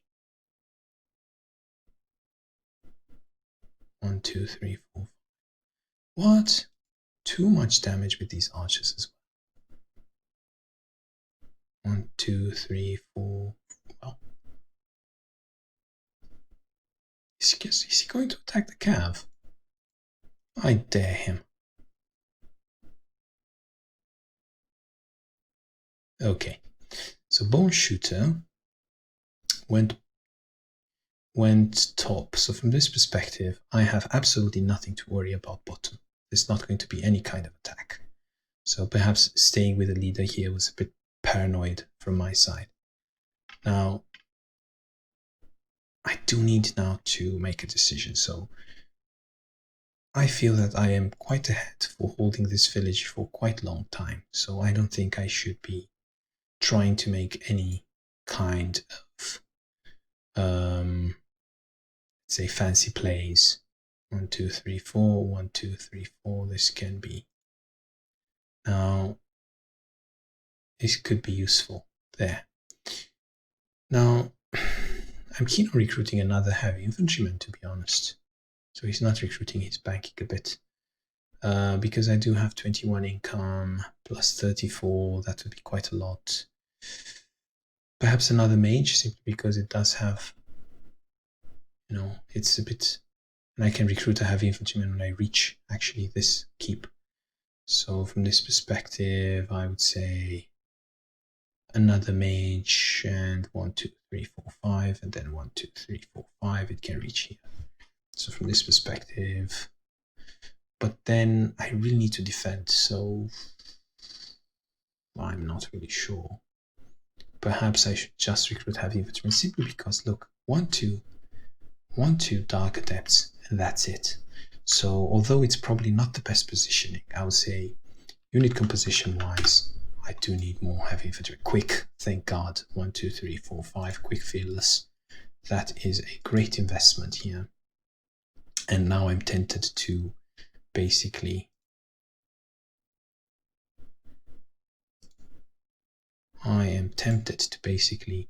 leave this heavy infantryman here for defense and use this as part of my army, right?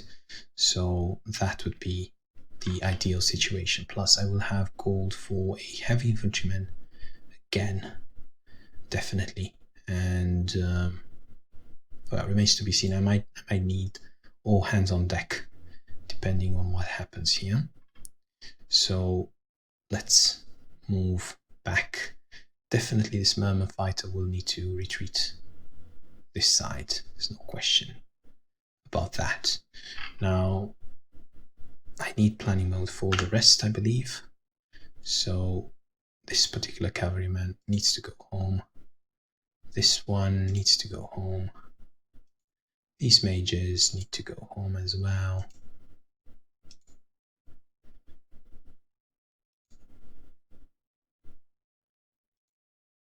These need to go home, and not really sure.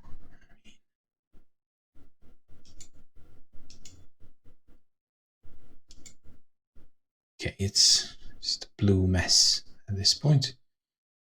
He can't really zone of control me.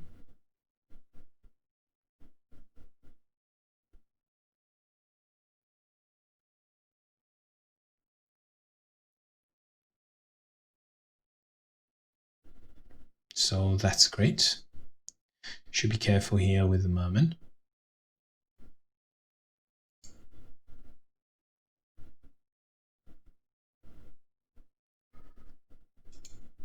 Okay, this is just ridiculous in terms of planning mode. That should keep me out of harm's way, while also giving me vision of what is actually going on around here. And I would accept most of these unit moves.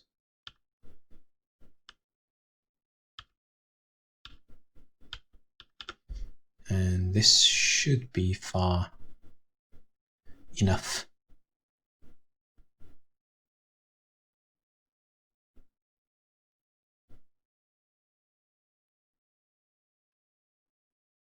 Okay, there is going to be an epic battle, ladies and gentlemen. There are so many bones on the field. I need those heavy infantrymen because it's going to oof, it's going to hurt. I mean, I can't basically do anything with what I have so far. I need the heavy infantryman. It's just ridiculous how many bones he has. This is definitely going to be a battle of epic proportions. Planning mode deactivated, don't really like it. And we shall see now. Okay, I'm not really fearful of these vampire bats. Great, so that's basically it. Units going back, not much else to say here. And I will have to lose a village or even two, unfortunately.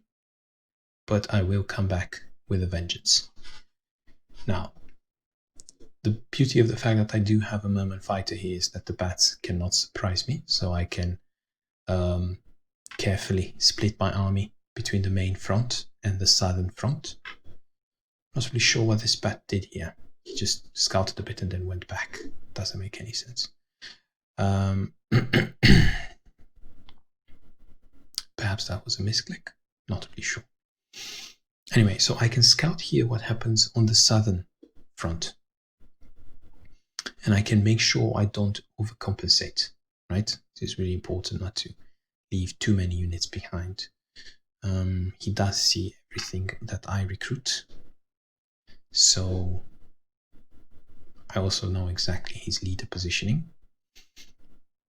So I doubt he will do any kind of run-bys. It will just be too late by the time he gets here. And I do have a quick heavy infantryman, which should make defense versus all this bone army a bit more, well, a bit more enjoyable, I guess.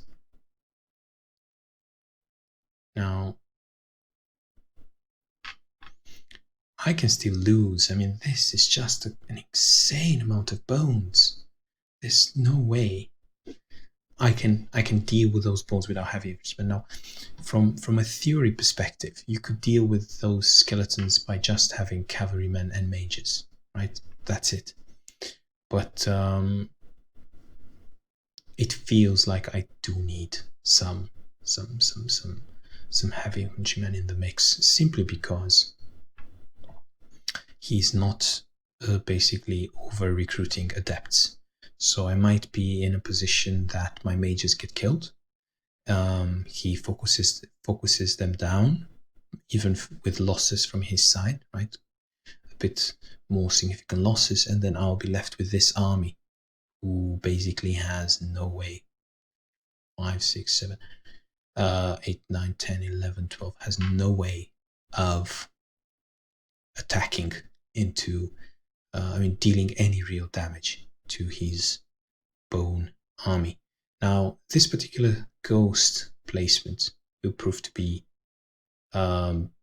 difficult for me to counter, simply because I will not have any option to gracefully retreat this merman. It might very well be that this merman will simply die.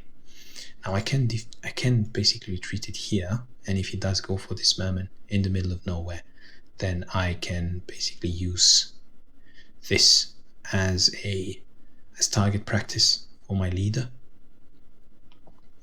Now you see how with what thirst he's pushing his units forward. Oh, that's just an insane amount of damage.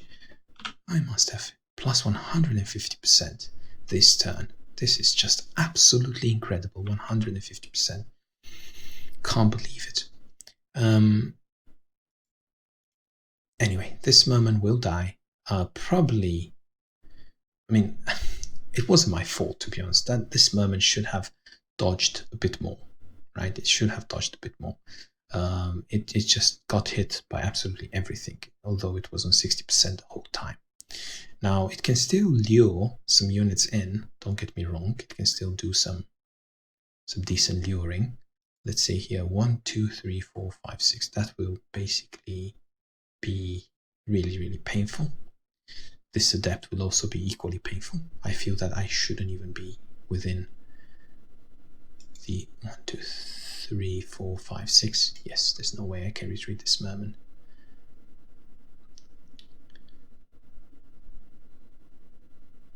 properly. Okay, so it will be dusk soon. I mean, it is already dusk. It will be first watch soon. There will be nothing I can do to save this merman. I'll just have to place it in this location and hope I basically lure the army in this area, which will be difficult for him. I mean, you'll have to basically defend this village, and also this area, which is, I mean, he has some terrain here. Yeah, don't get me wrong, he does have some terrain there, but it will be difficult for him to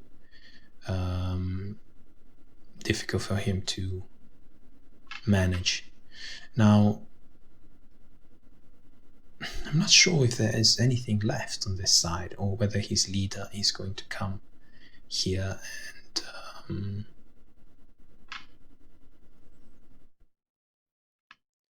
do something. Now,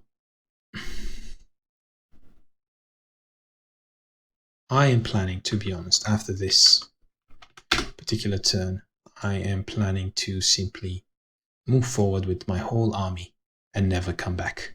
So from this perspective, again, I am keeping my heavy infantrymen.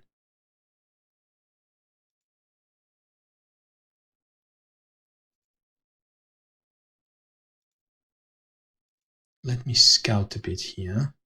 Okay, there are some bats. And there is a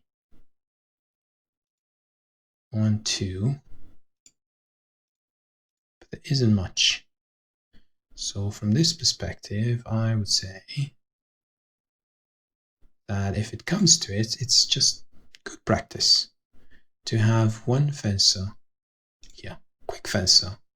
You know, if he does move forward, I move forward as well. I move past him and I can still see where his leader is. So it's not good to simply disregard that particular flank. Now, as I'm saying this,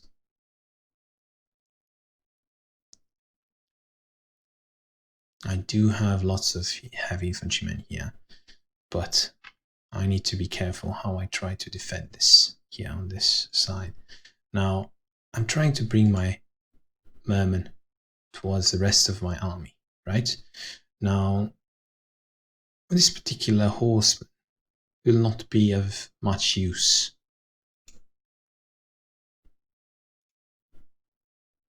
Well, to be honest, it would be better if I would just use the cav here.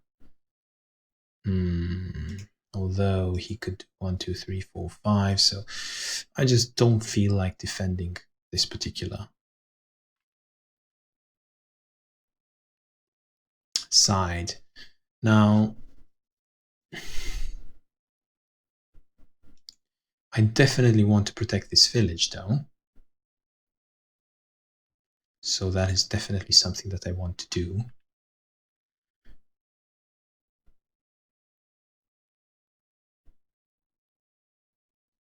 So even if he kills that merman, I want to be able to fight back. Now, this all comes down to planning mode, to be honest. I mean, he can deal tremendous amounts of damage on this side. I just don't feel that I should be staying here at first watch. I should just let him have whatever he wants.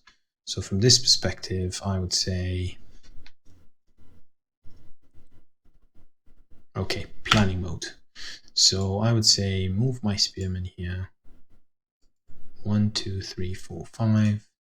1, 2, 3, 4, 5. 1, 2, 3, 4, 5. He can't even reach this, right? But what he can reach, okay, this being said, mages in the back. Now,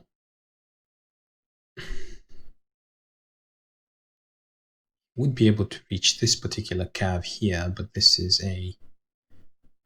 it's a tricky spot to be fighting in, to be honest.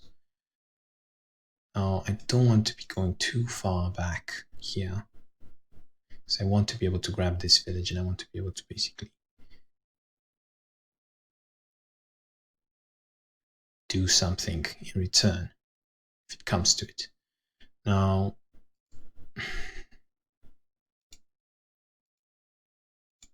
not sure with these horsemen how I should place this. 1, 2, 3, 4, 5. Okay, at least this one can't reach me. 1, 2, 3, 4, 5, and these can't reach me. The only one who can reach me is this skeleton archer, which I'm sure will hit 3 out of 3. And this one is resilient intelligent. 1, 2, 3, 4, 5. 1, 2, 3, 4, 5. Okay, I'm fine. But I'm sure this one will hit 3 out of 3.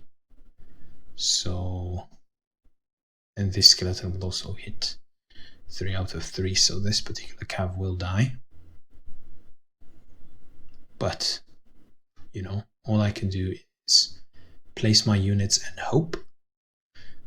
I can't simply retreat too much. Now, I don't want the ghost to get too comfortable here. I mean, sure, he can attack a mage if he wants to. That is fine. Let me see here. Well, not even a mage. Why would I let him attack any mage? So, not even a mage. It's my mage. Why would I let him attack it?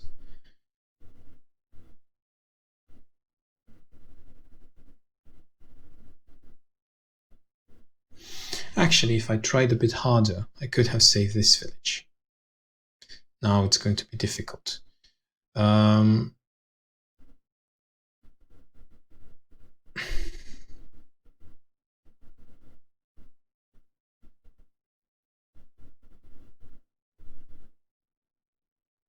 There's 2 adepts coming. If I manage to kill these adepts with the horsemen, I should be in great position. However, I really doubt I'll manage to kill them all. Now, what I do intend to do here is basically, so I would say this one should be able to fight, and this one here, I could place it actually on this side. I mean, the magic damage dealer can't reach him, so I could place it there if I wanted to, but I would just give him more targets, right? I mean, I don't want him to hit me from, right, 1, 2, I think he can't hit me from 1, 2, he can't hit me from here anyway.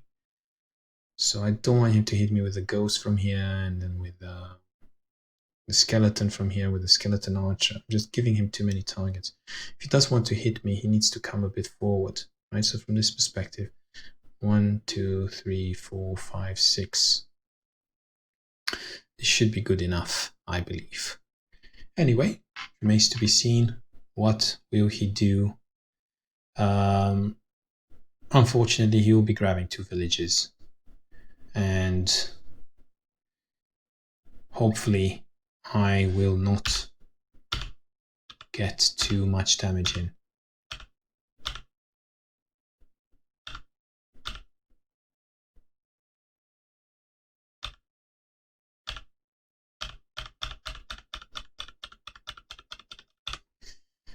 Okay, let's count. So he will have to go for this merman, so that's where most of my army is, in this area, right? Mages are kind of in the middle to be able to go both ways, but I really doubt the usefulness of that at this moment in time. The adepts, for the most part, I mean, they can reach this merman fighter, but we already knew this merman fighter was dead, so that's not much of an issue. Now, in terms of unit counts, 1, 2, 3, 4, 5, 6, 7, 8, 9, 10, 11, 12, 13. That is an absolutely insane army. Now, 1, 2, 3, 4, 5, 6, 7, 8, 9, 10, 11, 12, 13, 14, 15. It might look like a big army, but it isn't. If you look at damage dealers, my only damage dealers now are 4. 1, 2, 3, 4. That's all there is to it. With the rest, I will have to basically retreat. So sure, I could perhaps try to put a bit of pressure with the red mage, right, and try to put these heavy infantrymen forward, but he can still eat them up with his adepts. So yeah, remains to be seen. It all comes down to how much damage can he deal at second watch, right? He will deal some damage now at first watch, but he will also deal damage at second watch. Okay, so there we go, ladies and gentlemen. Probably I should have done a full-on retreat instead of just staying one more day in this village. But yeah, what's done, it's done. No reason to cry over spilt milk. And what is this bat doing? He's basically seeing everything I have. And I do have 3 infantrymen, which I believe it's not enough to be dealing with this army. And there are a lot of archers, so I do need the infantrymen. And I need more. I just don't have enough. Okay, and there is his leader here. It's good that I place my fencer the way I did, because I can basically see exactly what he's recruiting and how committed he actually is to that flank. It seems now that I could basically, based on his leader positioning, again, if I make it to dawn, it seems that I could simply push through this whole army. Okay, he's recruiting more bones, which is fine, I guess.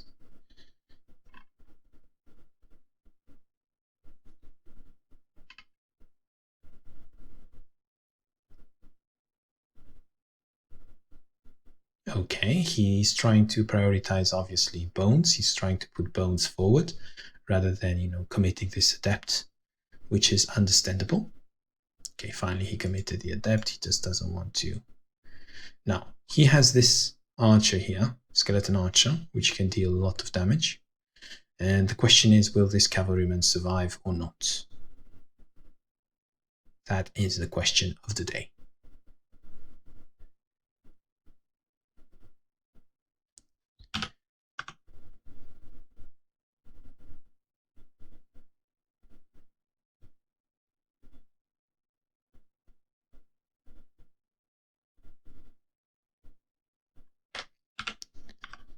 It's looking grim for me, to be honest. It seems that I will have to fight at second watch, which is not what I want to do. Red mage is definitely a plus, but it's not a silver bullet. It can't really make up for the fact that 90% of my units can't deal the damage I need to get out of this sticky situation. Could use the merman fighter to kind of cut them off if I can kill the adepts, which is a big if, simply because look at the bones to cover the adepts. It's just absolutely ridiculous. Now, there are just too many units here for one single red mage to handle. I mean, if he puts his skeleton archer forward to attack the cavalrymen, sure, I can deal a lot of damage with these heavy infantrymen. If not, then it will be a big problem. And as you can see, the heavy infantryman is dealing only 8 damage. Well, the fearless one is dealing 11, so it's dealing his full damage. However, as you can see, the other one is not really impressive.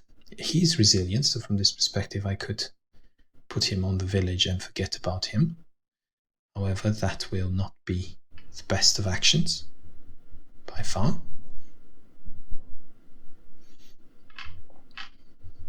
Now, it all depends here on how he wants to split his troops. So obviously he grabbed the northern village, which is great for him.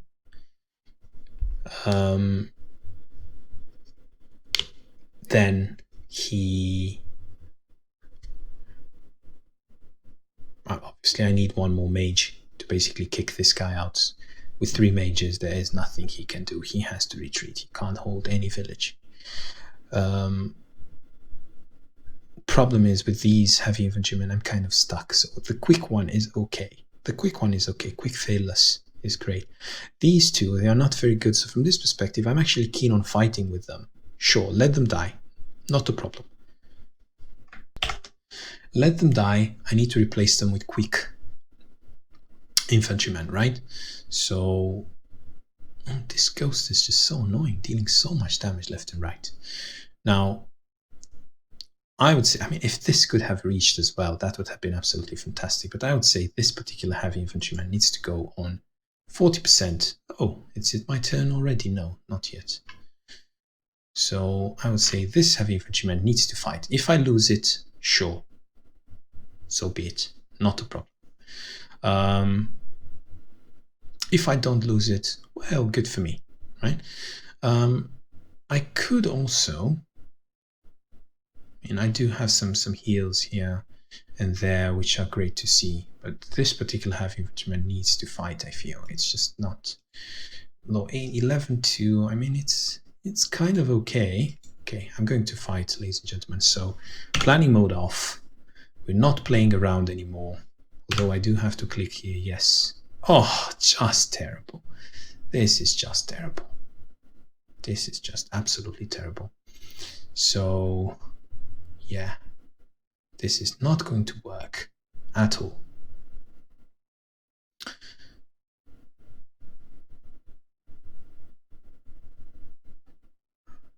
Now, I have to place my infantryman in such a way that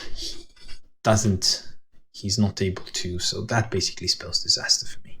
I can't do anything at this point. This particular positioning is terrible. This is basically a lure for his units to attack. At best, this is what it is. Now, I'm not going to... Oh, there's no way I can attack into this now. If I could have killed this archer, sure, but now it's just not... It's just... Oh, just look at that. It's just absolutely incredible. So I miss with absolutely everything. Okay. We're not going to be able to do much here. I'm going to tell you right now. Okay, he's not sorry. He's just saying it. He's very happy, actually. Okay, so from this perspective, obviously all these guys have missed.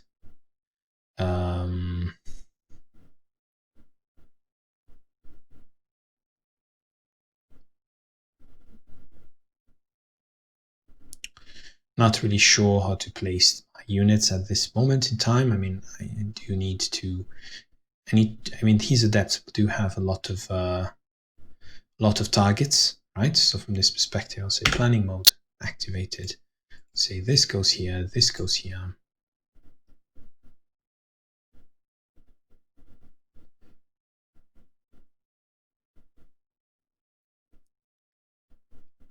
Well, I'm not sure I should take this clump of land now, to be honest with you, to be completely honest with you. So I would say no, no.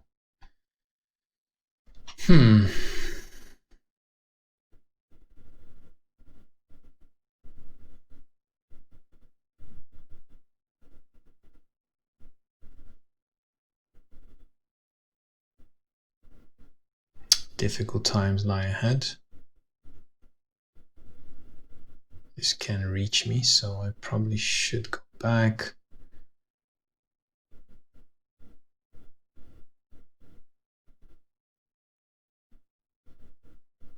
Should go back here. Well, it can still reach me, so I probably should go back even further. Okay. Now, 1, 2. So I'd say 1, 2, 3, 4, 5, 6 can be fine there.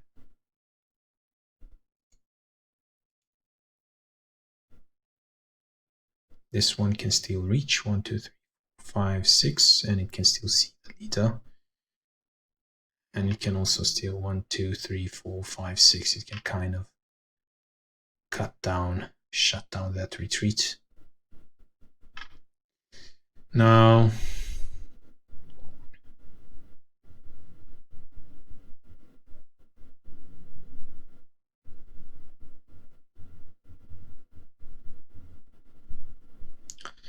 This is a great clump of land for him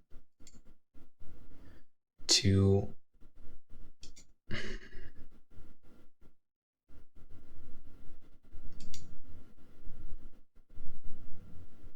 control.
Perhaps this.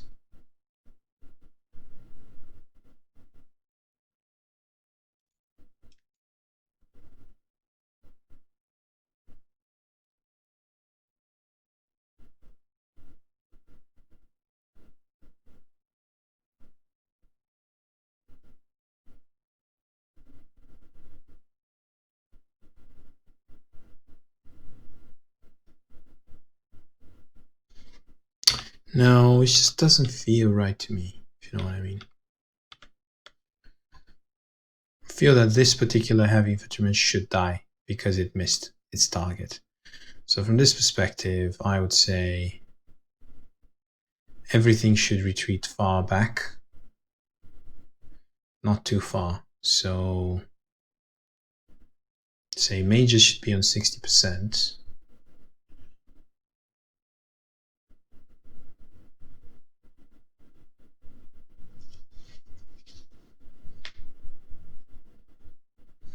This is going to be extremely difficult.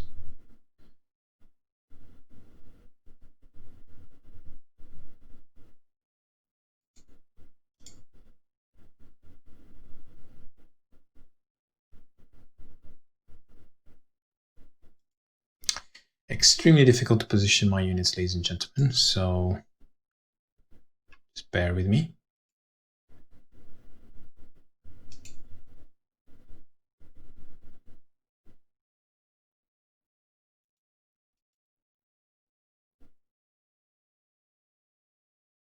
No.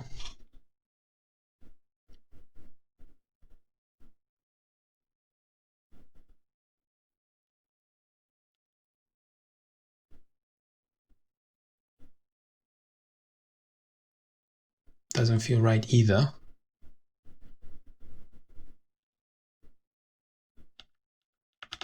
This is just impossible.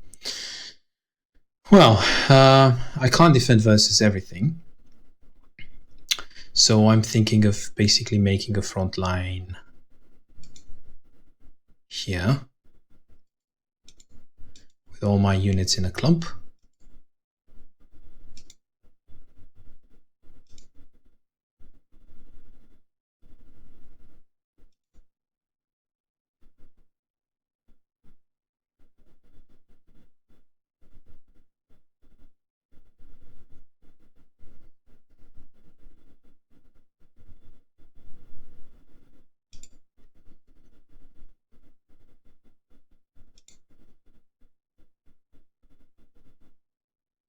One, two, three, four, five.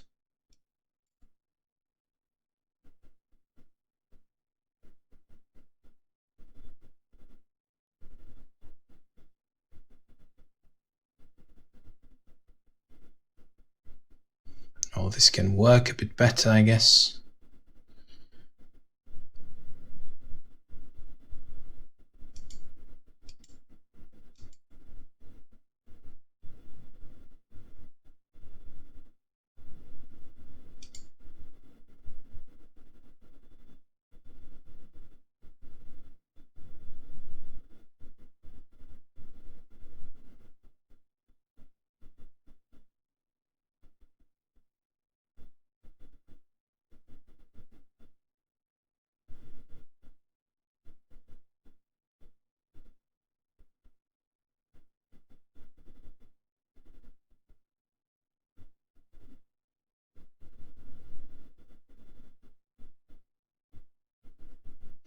No. This mage should be 1, 2, 3, 4, 5.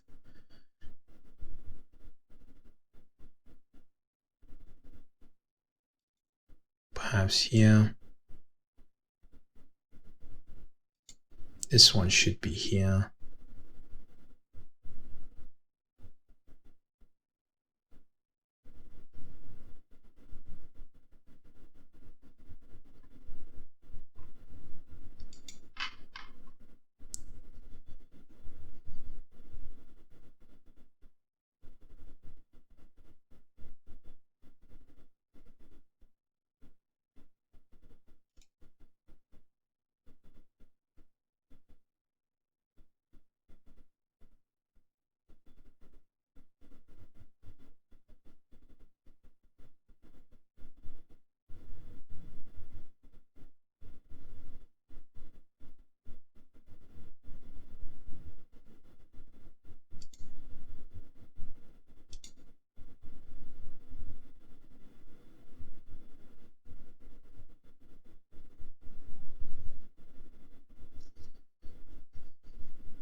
Perhaps this mage was not the best idea.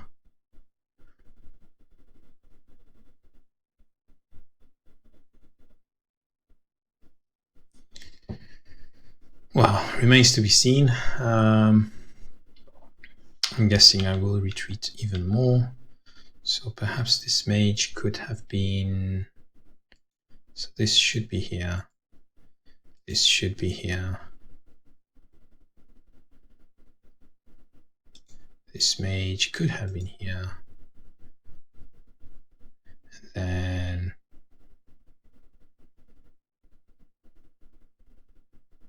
What? This can reach me. So bad.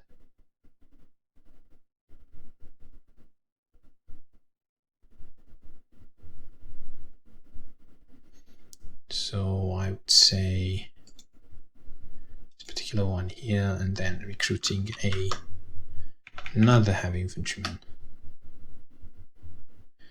And this could be here, so it can reach 1, 2, 3, 4, 5 if needs be. Or perhaps even here, although I would 1, 2, 3, 4, 5, so it can reach also top if need be. And it's also 1 distance from recruiting. So from this perspective, this should be fine.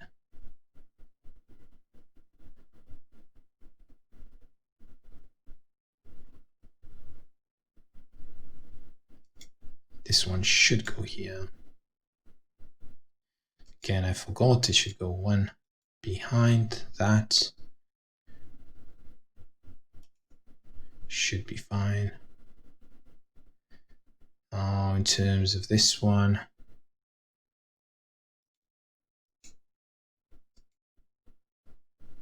this should be away from danger. Okay, I'm going to execute some actions because this is getting just ridiculous. And so I'll say yes, yes, yes, yes, yes.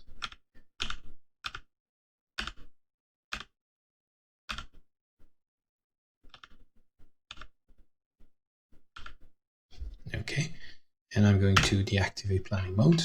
I'm going to see what's up here.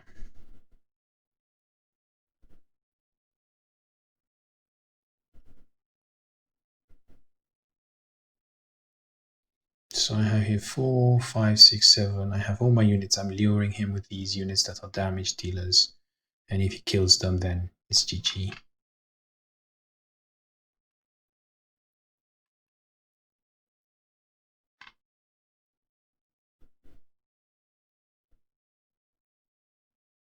Now, because I'm making a stand, of course, I don't want to be too bold there. Not sure whether this can reach me or not, probably not. But I do want to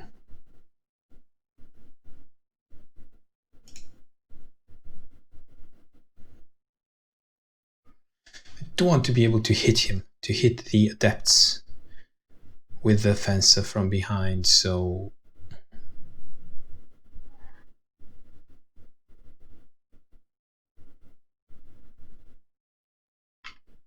I have to be careful though, because I might give him a lot of surface area. So I would say push the fencer a bit forward. Perhaps here it would be a bit better place, right, to reach, and it could also go around if need be. So I'd say fencer here would be good compromise. Now, I'm not really sure, to be honest, ladies and gentlemen, if you want to root for me, now is the time to pray. This is an incredibly difficult army to kill, very high resistance, and I am not sure whether I will manage to not. He should put all his units forward trying to deal damage, and if he deals his damage, then this is GG. If he misses, then I leave to fight another day. Okay, so he does have some units who can't attack, right? For example, these skeletons. He can't really attack with them. It seems that we have a connection problem. Or do we? I'll just check, double check. Well, it seems we have a connection problem. His units don't seem to have any particular movement. So let me check what's going on. Okay, it seems that we are back with this absolutely insane game in terms of camping. It all comes down to how many units can he kill, how many of his damage dealers can he annihilate, how many of my damage dealers can he annihilate, and then with the remaining units, what can I do to fight back? So that's all it comes down to. Don't forget, he has second watch, so after he attacks now, I will have dawn, so the power will shift. Of course, if he's hitting 2 out of 2, there is absolutely nothing that I can do. And I might have just computed, 2 out of 29. That is just ridiculous. Basically, I dealt no damage this game. And he's been dealing plus 30%, plus 13%, which is a great deal of damage. Now, he does have one more adept, and he will prioritize another heavy infantryman, I assume. Yes, this one, which is quick fearless, it deals a lot of damage. Well, in theory, if it can hit. But he doesn't even need that, as you can see. It is absolutely ridiculous. 2 out of 2, whereas I missed with everything I had. Well, that's basically it, ladies and gentlemen. I don't think I can do anything here. 2 of my units have died. I was expecting to basically hit something in return, but I don't think I could be able to come back from this. It's just not possible, not feasible. He does have one more slot on this particular cav and another slot with... Okay, at least he misses with his archers. In my opinion, he's not going for the right units. He should be going for the heavy infantrymen. Now, it will be dawn soon, so I should, again, big should be able to deal some damage here. I do have heavy infantrymen ready, and that should provide me with some damage values. Now, what I will be recruiting, because I will be recruiting with my leader before trying to dish out some damage, I will be recruiting another. It can be cav because it has blade attacks, right? But he has just so many archers, or another fencer to get to in the back, in the background to these dark adepts. That would be a strong option for me. Okay, 3 units lost. I need to kill 3 units now, otherwise it's completely lost, not only units, but the game. Now, I like this. I like this skeleton move, to be honest, simply because it gives something to my mage to do in the background, so my mage could actually go here and then attack the skeleton, right? So that is a valid target for my leader. That's the reason I placed the spearman here in the first place. And wow, if this horseman can reach here, that is quite nice. Of course, the vampire bat will come here, and I don't expect myself to be able to do anything else once the bat goes there, because it's a 60% bat, as we know. I believe he's a bit too bold here. He's a bit too bold. We could come back if of course, if I get my hits. You know, I keep saying, we can come back, but if I don't get my hits, then,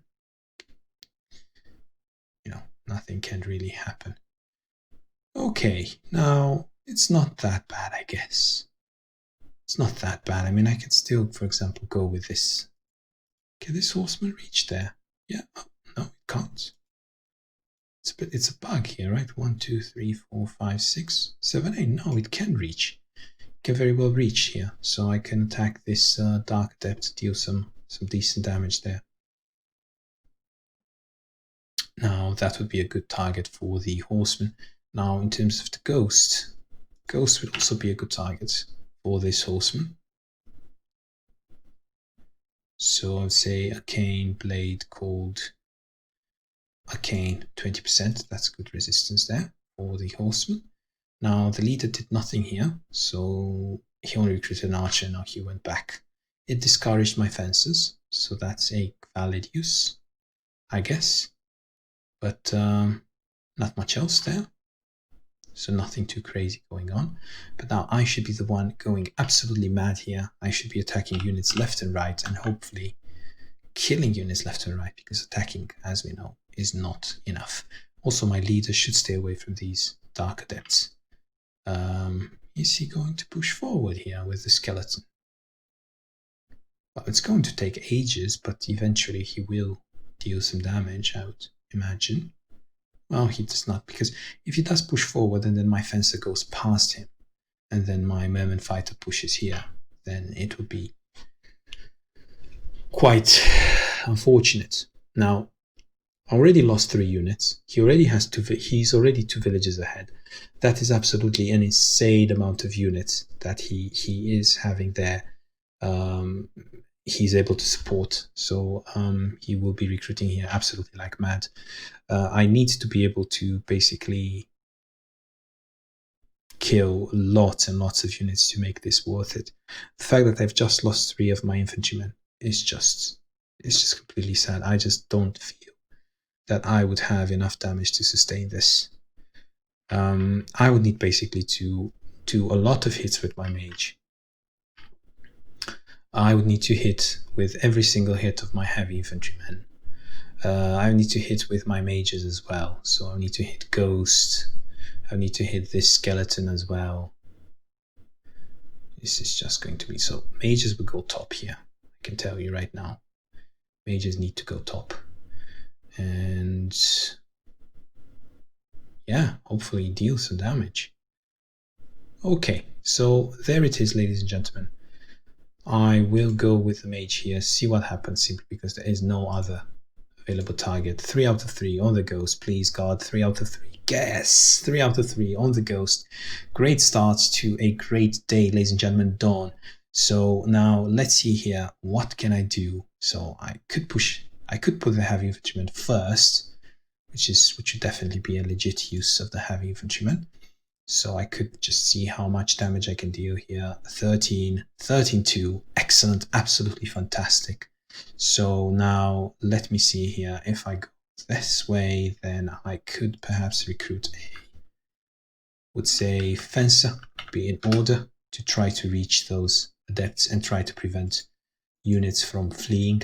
And I would say now it's a good time to attack this skeleton. So 10-4. Absolutely fantastic. There it is. Burning away that skeleton. Has no chance whatsoever. And now I can think of placing my units accordingly. I would say now I could even exchange hits. I could almost exchange hits with this particular archer. I mean, I would be on 60%. Wow, he hit me too much a bit there. So there is I'm not sure, 7-2. It's just not going to cut it, is it? I could try to go with this cavalryman, right? I should try to go to just hit a bit, right? Okay, that was not that bad. And now you see 7. I could try to hit even from this side. Now, I don't really mind if he's going to go and try to hit even from this side, right? I don't really care. This point, 7. There it is. So, you see, cavalrymen actually deal decent damage to skeletons, right? So, it's not that bad. Now, in terms of this particular skeleton archer, I could try again. I could try to prevent this skeleton from grabbing the village. It's just feel I could try this. So, for example, I could try to hit 3-3. I could do that as well. So both options are valid. Now, in terms of this particular horseman, I could try to grab this village and, you know, start gaining some income. Now, I do need to hit more targets here. I absolutely need to. So it's not like I can forget about dealing damage. So let me try to do this skeleton archer as well. Oh, that was a nasty miss. But okay, so from this perspective, I feel that I should be focusing. So strong resilient, that deals 3-3 anyway. So I would say perhaps I would say now I need to focus on killing as many units as possible. So okay, that is good. That is absolutely fantastic. Now I need to deal some more damage on this skeleton. Now, if I remember correctly, that deals 7-2. I'm even tempted to... Well, let's not get too hasty. Let's see how much damage I deal with this cav. 10.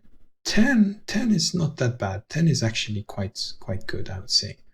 10 is a good amount of damage there. Now, let's put this here because it protects some of our units. Okay, that dealt, I would say, sufficient damage there. Now, how much more damage can I deal and with what? Well, this is an interesting unit here. It's an interesting unit because it can go for this Dark Adept and it can go basically unchallenged. The problem is that if I go for the Dark Adept, I will probably not kill the Dark Adept, right? So, this perspective, I'm not that, you know, enthusiastic about going for the Dark Adept. What I could do, though, I could grab the village here. That would be an absolute legit use of this this horseman. But I could also deal some more damage to this archer, and then perhaps try to. Well, it's really not much to try here, really. It's just not much else to do. I don't have much else to do. I just don't have. It's another use would be basically to try and put the experience into this cav. Which is fine, would be a valid use as well. And, well, I don't want to give more experience to this skeleton archer. So I could also basically defend here with this cavalryman, basically prevent him from getting more villages. That would be also a legit use. On this side, though, I would need to protect a bit more this heavy infantryman because he's the one dealing damage. So... not really sure. I feel that I shouldn't go into this clump of land. I should wait for him to come at me. So from this perspective, I would say that perhaps putting the cav here would not be such a bad idea. 25 intelligent resilient. That could work. That could really work. It would be a protected area as well. Well, let's just go with this cav instead. Great, so I've basically killed 5 units. I've basically hindered his ability to do damage considerably. Now, the fact that the ghost died must really hurt, simply because 2, 3, 4, 5, no, can't reach it, no cigar. Now, the fact that I hit there,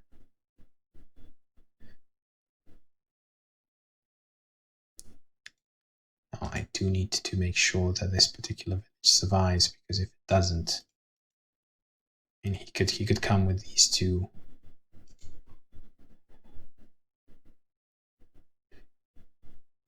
Also here, I want to be able to go both ways if possible.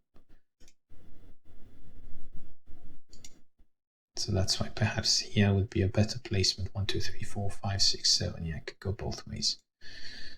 Plus, I will protect this village in case of an incursion. Now, in terms of this particular horseman, I could try to, kill the bat here. That would be a legit use of the horseman. But then I will offer him another target, and my mages are a bit far back. 1, 2, 3, 4, 5. You see, this mage is not really doing anything. These two mages are, right? But that mage in the back is not doing anything. So if he does grab this village, this particular mage will have something to do suddenly. So I'm not too bothered about that village. So from this perspective, I would say 1, 2, 3, 4, 5. So I would say 1, 2, 3, 4, 5. I would say put the horseman here, try to get a kill. Sure, it will expose the horseman, but if he does stay and attack the horseman, then I will be able to. I'm going for it. I don't care. I'm going for it, ladies and gentlemen. I'm going for it, and I got the bat. I got one more unit. If he does go for he has to go for units. If he does go for units, it doesn't really matter what he goes for, right? He's going to kill some units either way, right? So from this perspective, I'm also half tempted to basically sacrifice the merman, right? He can retreat on the merman and get the merman, eat it for experience, right? Almost half tempted to do that. But I'm not going to do that. I'm just going to wait a bit, see what he does. Okay, perhaps the merman here will not be that bad. No, the merman is fine where it is. 1, 2, 3. Okay, there is his leader. So I'm not going to overcommit the merman just yet, simply because I might need it to defend. Now, 6 units, it might seem like a lot, but it really isn't, right? Think about what units I have left and how much damage I can deal with them. These two, sure. Maybe this horseman is almost dead. I do have some calves that could deal some damage, but I have to be really, really careful with my experience management here. I could push this fencer forward now if I think about it, maybe protect. I mean, if he does grab this village, right? If he does grab this village, then, well, to be honest, I could perhaps put this fencer a bit even more forward now that the bat is out of the equation. And then this and this heavy infantryman could close the gap, and then I could use this particular fencer to deal some damage to that skeleton archer, and I could perhaps just protect a bit this, right? This particular horseman, protect it a bit, right? So I could say this, and now this particular village is protected. And I could protect also this cavalryman here. Actually, that is the big problem, because that cavalryman might die quite easily. So I would say put the fencer here, protect this particular heavy infantryman because he needs protection, protect the cav as well, and deal some damage on this skeleton archer. And that should at least put only two slots on the heavy infantryman, and this particular cav in the back is protected. And this should, again, the fact that he doesn't have a bat, now he is scared. He does not have that god vision on my army anymore. He does not know what's coming at him that clearly, right? So I would say 6-3, I would say quite decent. Plus Dawn is here. He should be theoretically retreating, but if he stays to get more kills, I should be able to fight back. There it is, ladies and gentlemen. You've seen it here first. The comeback with Loyalist. I do have a lot of fences, and I should be able to cut off his retreat if he doesn't retreat now. He needs to retreat now. The fact that he has a village here in the back is absolutely. I mean, he might think that, oh, I'm going to grab this village and everything is going to be fine, right? He might think that. But as I said, he's giving things for my mage to do, and or even I could even ignore him. Again, I don't have any income at this point, so well, remains to be seen what happens. This mage can reach all the villages except this one, so it really remains to be seen. Is he going to stay? Is he going to push? Not really sure. I will be going for these skeleton archers mercilessly. If he does decide to stay, he could try to kill this cavalryman. However, the cavalryman is not the one dealing the most damage. He should go for the mage, but the mage is at 60%, and he only has two skeletons, and only one of them can actually reach the mage. So from this perspective, he needs to retreat, and he needs to do it now. What did he do? Did he move anything? I don't think so. Now this is a nice clump of units here. If you see, there's a nice clump of units, a nice V shape. And I did get 0%. I guess inflicted is 0%. So I wasn't lucky at all, actually. Now these units, and this archer can't reach, but these units can kill the horseman and this cavalryman. They are outside. But if he goes for these two units and kills them, that would be absolutely fine, because I will be killing 5 more units next turn, right? Because you could say, oh, Nikki, you would be losing 2 of your damage dealers. I mean, the cav deals quite a lot of damage, so does the horseman, right? So yeah, you are absolutely right. I would be losing 2 of my damage dealers. However, right, I will be also I will be fighting under the cover of the sun. This would basically enhance my damage. Okay, I have to be careful here because this village is not covered. And he's going back, ladies and gentlemen. This is absolutely fantastic. This particular unit will die. This particular unit will die. He can't retreat properly now. As you see, he doesn't want to go for the exchange. It's not over yet. I need to be able to catch him, right? It's difficult to catch him with heavy infantrymen. Look here. It's just he's laughing at me. I have a quick one. I do. But it's just really, really impossible to reach him, right? With these cavalry infantrymen and these particular fences, they don't deal that much damage. Oh, did he actually do 3 out of 3 there? He's just so cheeky. 2 out of 3. Well, at least 2 out of 3, I guess. Not really sure whether he has his leader here or not.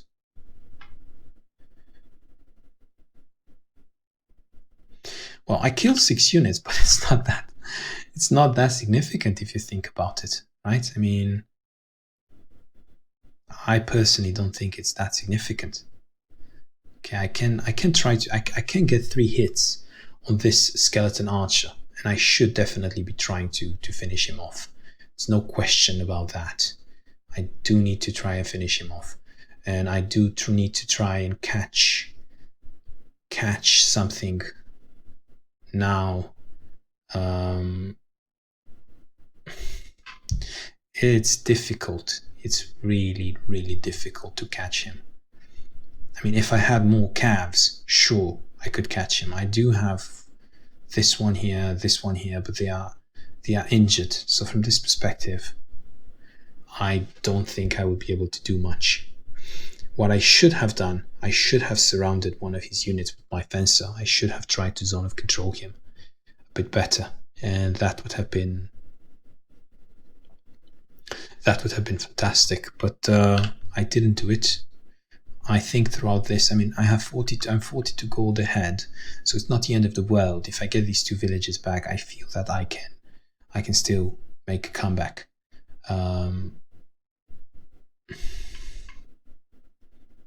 It's just that I feel that I need more.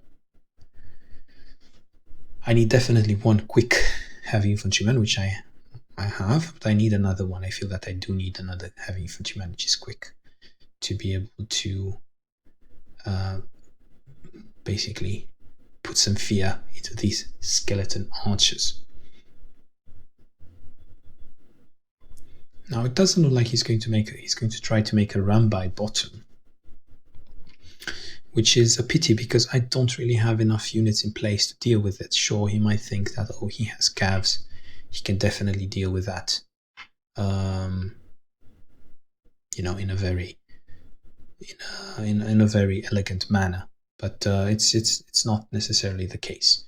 Now, this being said, ladies and gentlemen, I need to push my units forward here. It's a bit risky, I know, but I actually absolutely need to.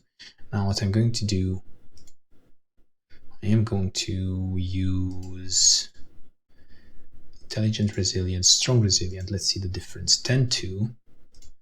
This one deals 9-2. I'm going to go with 10-2. See what happens. From this position. 2 out of 2, God, please, 2 out of 2. 2 out of 2, absolutely epic. Excellent now. So now I need to put the experience into this strong, resilient cav. 5-3. So basically I need some hits with this particular fencer. No, don't get all hits in. Great. And now basically, is there another contender for that experience? No, this is the best one, strong, resilient. So I will be going for that. There it is, another unit killed. Now, if I had more, right? If I had more calves, I could keep going, right? So I can still keep going. Don't get me wrong.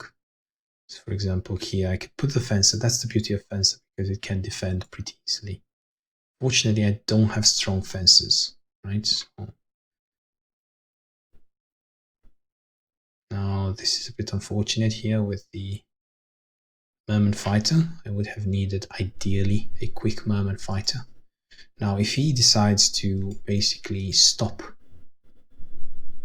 right, if he decides to turn around, these will absolutely obliterate him. So not sure what to put here. I mean, it would make most sense to put the horseman, to be honest here. Put the horseman. Do you see how much damage I can deal? There. So 12, it can't even reach the village, so that would be yet another kill for me. Now, I have to be careful here not to overextend. I do need some units to get those videos. I'm not sure whether this particular mage can actually be useful or not. I guess there's no time to heal him realistically, so I will just go here to just scare these guys away with my red mage.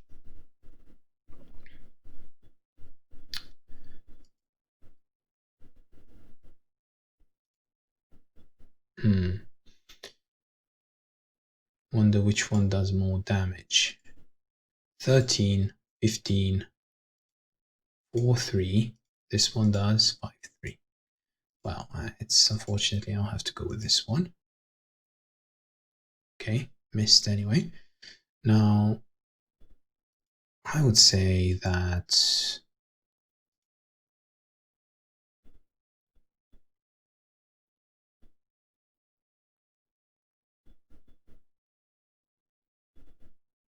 (15, 13). And if it does want to go forward, be my guest. Go for this cav. Not a problem. Go for it.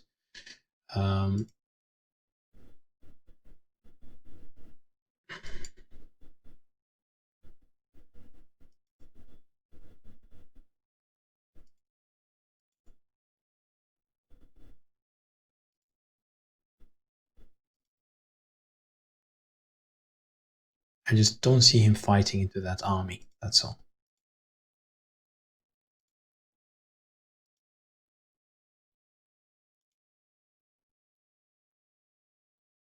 to be careful not to give him too many shots on my leader. Not that it matters at this point, but don't think he would go for this calf. To be honest, it would give so many things to do to my units here. Now, I wish I could zone of control a unit or two, but unfortunately. Oh, and now I have to be careful because with my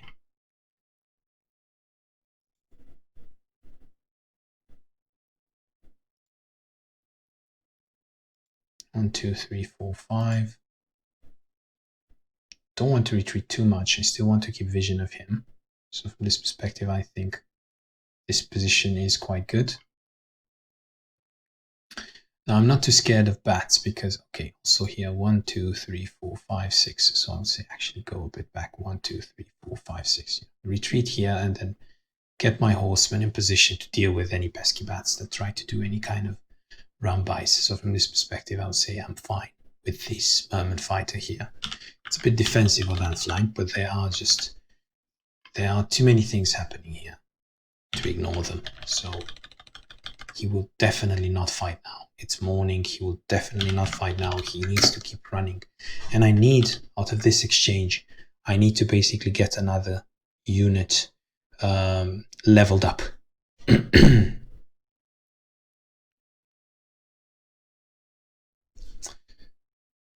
He's not going to be able to save the skeleton archer.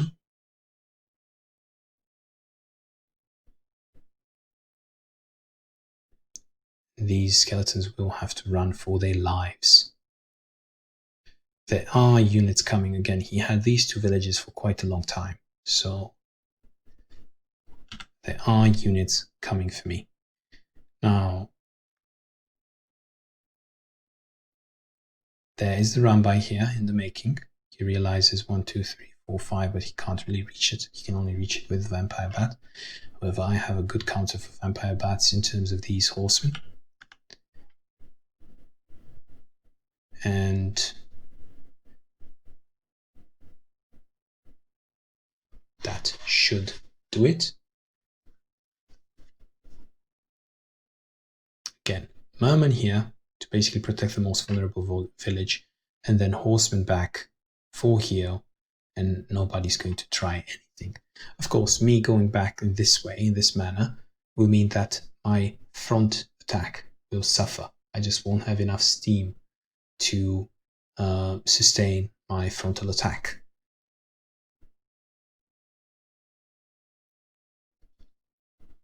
Now, this is a game which is played without timer and in several sessions. So you see basically the great lengths to which you can go to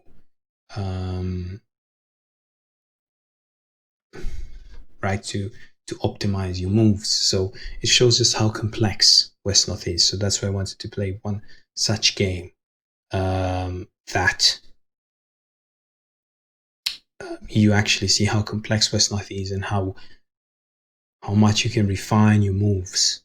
Right? So for example, I needed to do planning mode several times and then do all my moves here in order to make a line, make sure that I have a decent defense, right? So everybody's probably bored at this point, but it's right in real situations you would never have this time. There will always be a timer, right? But this just shows how complex it can be. There are just so many archers here. I'm just a bit reluctant to attack with absolutely everything I have into these archers. But I feel that at this point, if I push my leader forward in all these units, I should have enough to basically plow through, win the game. But, there's this pesky. There are these pesky units here that are trying to do a run by. So it's going to be difficult. I still can't reach him with my heavy infantrymen. That is the problem, right? I can still try to go here and put the experience in the cavalryman, and probably I will level up. So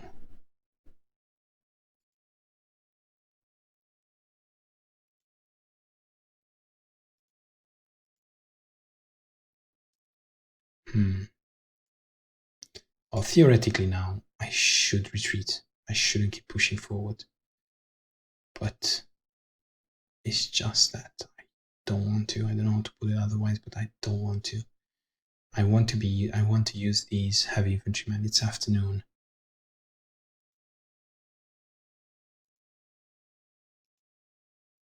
I3. It's just.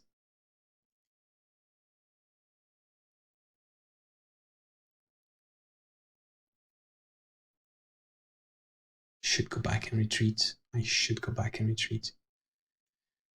Well, it was a good fight. I got some good experience out of it, I guess. But now I should be careful, because if I retreat too much, again, he will be at my doorstep. So from this perspective, I'm keen to move forward, to be honest. It's just no other way to put it.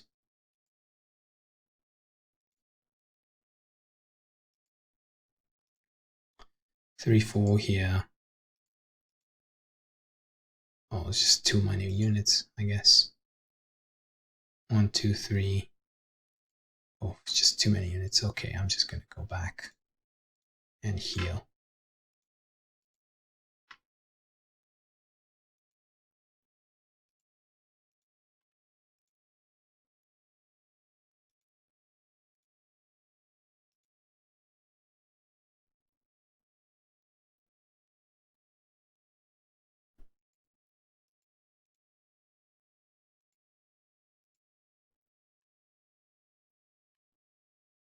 Now I will be stuck in this weird place where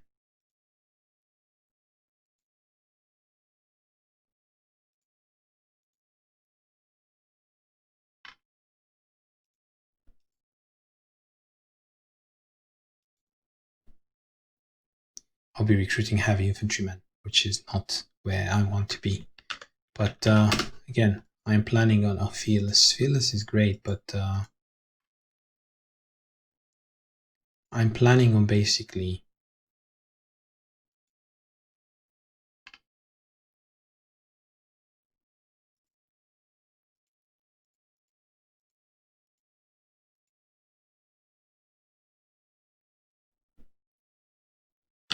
trying to, again, sacrifice those who are not quick, so that in the long run, I do only get quick heavy infantrymen, right? So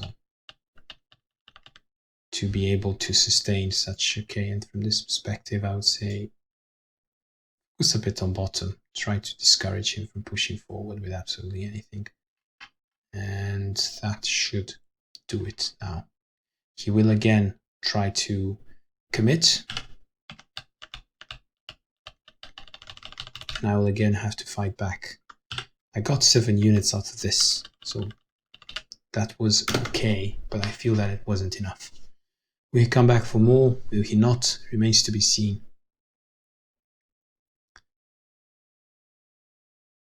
I do have a lot of units to heal, though. I did get a lot of damage in the process, so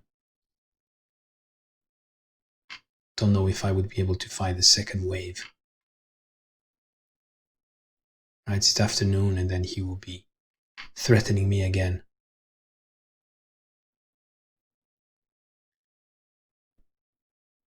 I don't know if this time I would be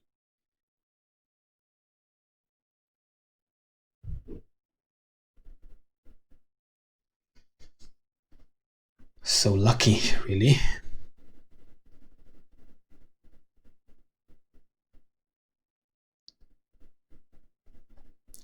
Now he is lacking mobile units like a bat or a ghost even. He's lacking that mobility, right? So in this perspective, well, he should be careful not to get too close, right?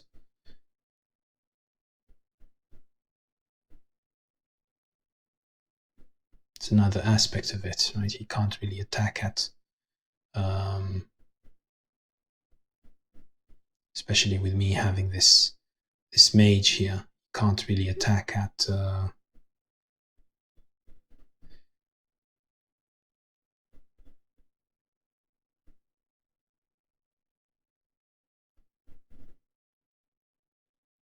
dawn, right? So from this perspective, I shouldn't just seize control of my villages just like that. I should try to fight for more time, I guess.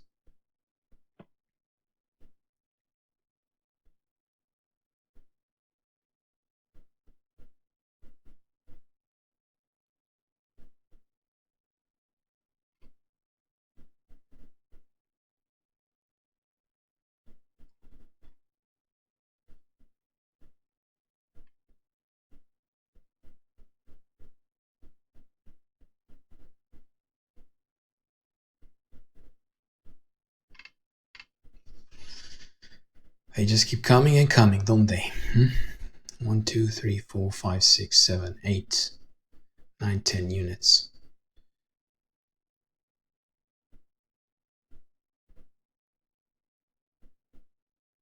Probably shouldn't have retreated these heavy infantrymen so much.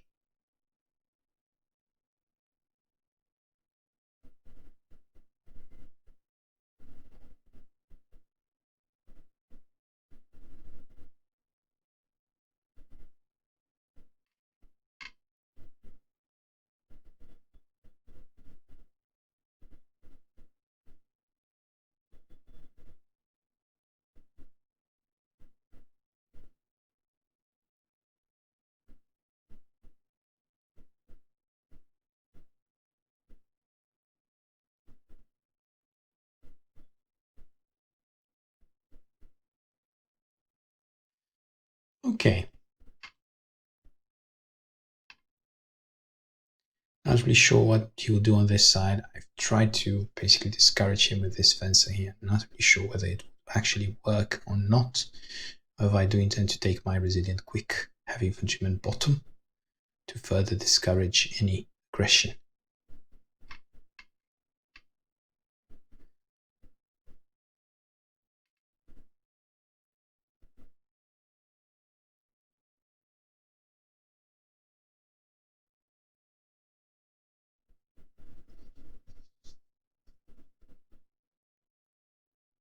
Oh, never mind. So I am going to set side to idle.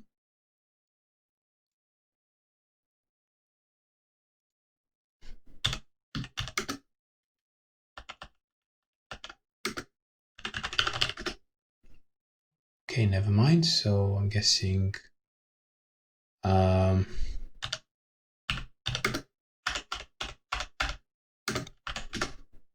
okay, so I'm guessing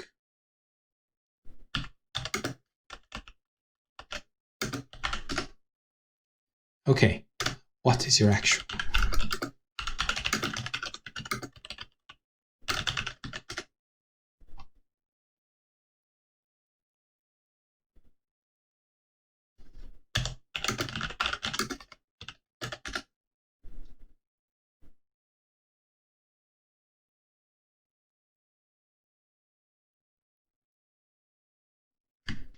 Hello, ladies and gentlemen, and it seems we are back now.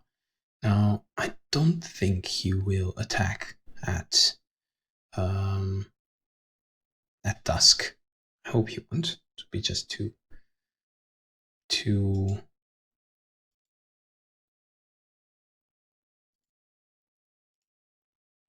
risky, I feel. Do have the resilient quick one here. Ready to scout a bit. Okay, and then I think I could just heal him up. Now, in terms of his attacks, 773,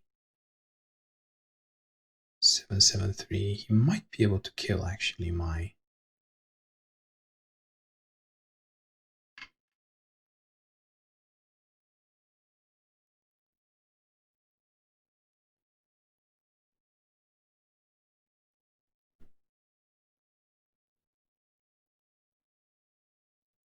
So I would say planning mode, and then mage back, put this lower experience here, this one here,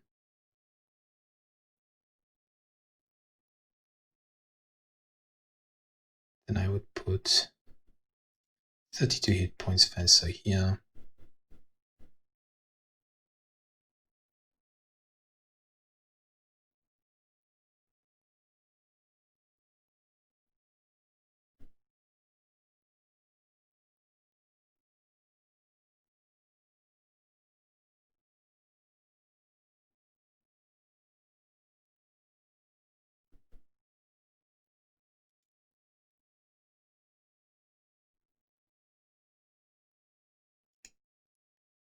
Does have reach with the archers, so I would say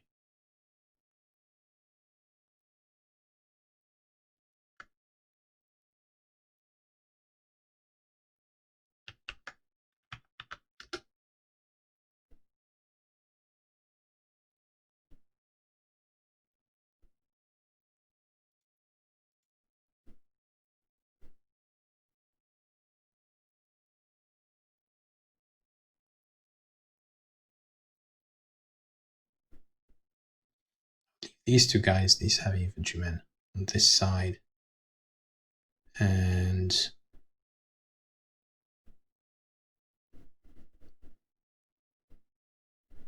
I'll leave this fencer where it is for some more heal.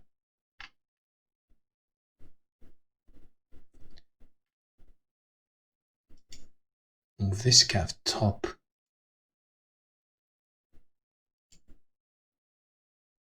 This particular horseman top as well. These two were exactly where they are, the leader here.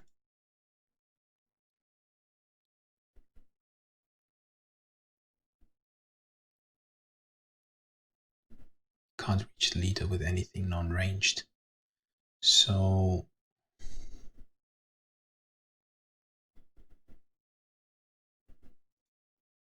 2, 3, 4, 5. He could go for leader kill, to be honest. So if he does get his shots with the Dark Adepts, then the leader would be open up. And I am willing to risk that. Perhaps it would be best to put this fencer here. This horseman here.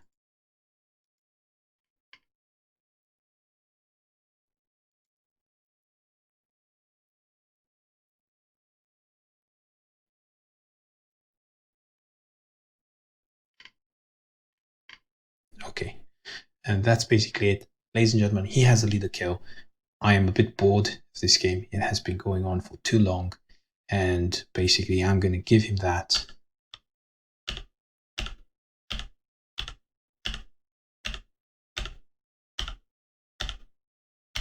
Is he going to take it?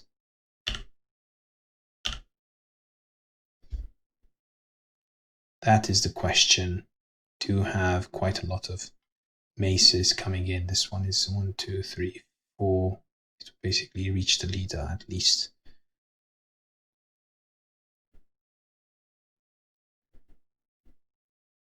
Should probably move this mage a bit. Okay, planning mode off. Now I should probably move this mage a bit below so it can basically reach everywhere. And now basically saying I'm willing to fight at night. You want it, come and get it. This is going to be very, very interesting. I'm basically relying on the fact that I'm 4 units ahead. However,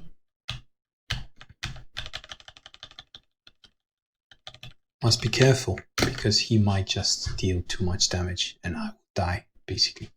So that is a big risk now. I'm taking risks. It's probably not necessary, but I am taking these risks, and it remains to be seen how he decides to play it. Again, he's not at his power phase. It is at dawn, so if he misses a bit with his adepts, I'm not asking for much, I'm asking 1 out of 2. If he misses a bit with his adepts, then I am in a great shape.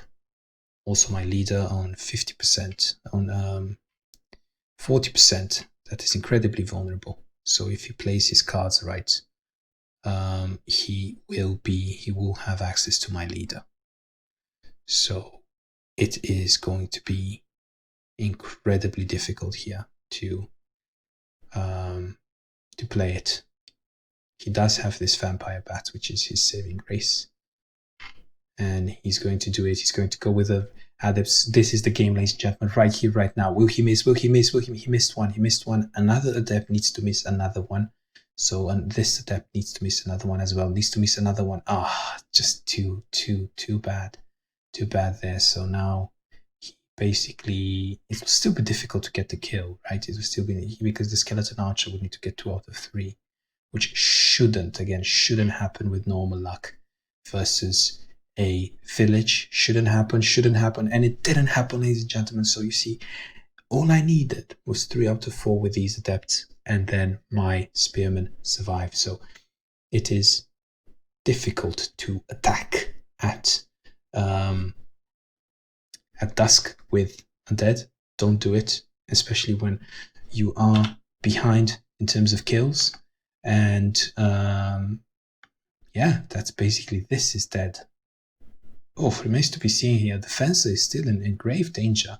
If he gets 2 out of 3 with the skeleton or the skeleton archer, he can still get access to the spearman. So now everything is banking on this fencer. Will the fencer be able to dodge? And he dodges, ladies and gentlemen. Absolutely fantastic. It is a 60% fencer though, so that should have survived. Now we have all these units perfectly lined up here for my heavy infantryman, and based on the way he attacked, he was basically not able to properly organize his units. Now all these units are on 40%, on basically on 40%, and I have 1, 2, 3, 4 heavy infantrymen waiting to connect with those bones. I have cavalrymen and horsemen waiting to connect with those adepts.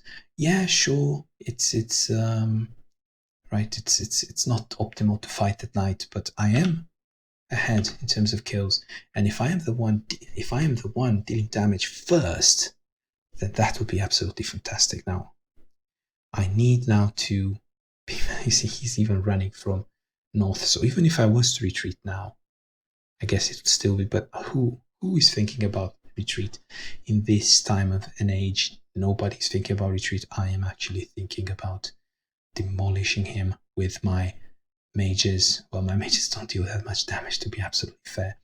If I can kill these adepts, then it is perfect. So I need to somehow prioritize, if possible, these 2 archers here, because once these archers die, then this adept is open up, and then this adept is open up, and once these adepts die, then my heavy infantrymen need to do a lot of damage. So this should be the order in which I actually go for these units. So we should be definitely, again, it can, these 2 can, all these units can reach this skeleton archer. So it's going to be really, really interesting. I need to go for this skeleton archer and absolutely demolish him. I need to demolish this skeleton archer as well. If possible, I need to be doing it from, okay, resilient, quick, 35, 30, 1, 2, 3, 4, 5. I don't know, to be honest. I mean, first things first, I would need basically, with this heavy infantryman, to hit the skeleton archer top. There's no question about that. Now my leader could probably come in handy to, dispatch of one of these skeleton archers. But first thing first, this needs to connect. It needs to connect at least 1 hit. Okay, at least 1 hit. That's good. Great. Now, in terms of the rest of the skeleton archers, I would say this heavy infantryman needs to be out in the open. Definitely. I need to see how much damage I can deal to these guys, right? So 1 out of 3, it's not optimal. By all means, it's not optimal. Now, I do need to use my leader a bit in here, right? I can't simply just not take advantage of this, this great weapon that I have at my disposal. Now, I am tempted, for example, intelligent, resilient, quick. Well, they both deal basically no damage, so I'm going to use this one. At least 1 hit there. So 9. That's good. So fortunately here, I should be careful though. I mean, want to deal as much damage as possible, right? So going with my leader, I'm going here. I need to destroy this archer as well. But now I have to be careful because I don't have that many hits on this adept here. So, see, I want to put this intelligent resilient here. See how much damage I deal. Perhaps 2 out of 2. Again. Oh, just nothing. Absolutely incredible. So now it's getting a bit dangerous, to be honest, ladies and gentlemen. So I need to kill this particular archer. And I need to hit here. I absolutely need 1 hit. I absolutely need 1 hit. Great. At least 1 hit there. Now, I need to protect my leader, so I need to keep going for these adepts. I need some hits. Okay, at least this guy can hit, right? I got, again, 2 archers using my infantryman and the leader and these horsemen. I got 2 archers and 2 adepts. Now, I need to be able to keep killing these adepts. It is key that I keep killing these adepts. Strong resilient. There's no time to go back. No time to go back. I need to use him to attack, right? The more damage I deal, the better. But now if I think about it, maybe putting this unit here would not be the best. But again, I'm kind of all in at this point. 6-3, 5-3. I need damage, right? So I'm going to go with 6-3, 6-6-6. That's absolutely fantastic, fabulous. Now I need this unit as well forward here because it's not good for hitting anything else, right? So 6-3 as well. Oh, just terrible, isn't it? Now I do have some more units left. And these can deal some damage as well, I guess. Now, this particular mage could be, I mean, since he has so many targets, right? I could use this particular mage on this particular skeleton here. Now, I could also do this, but it's risky a bit, right? I mean,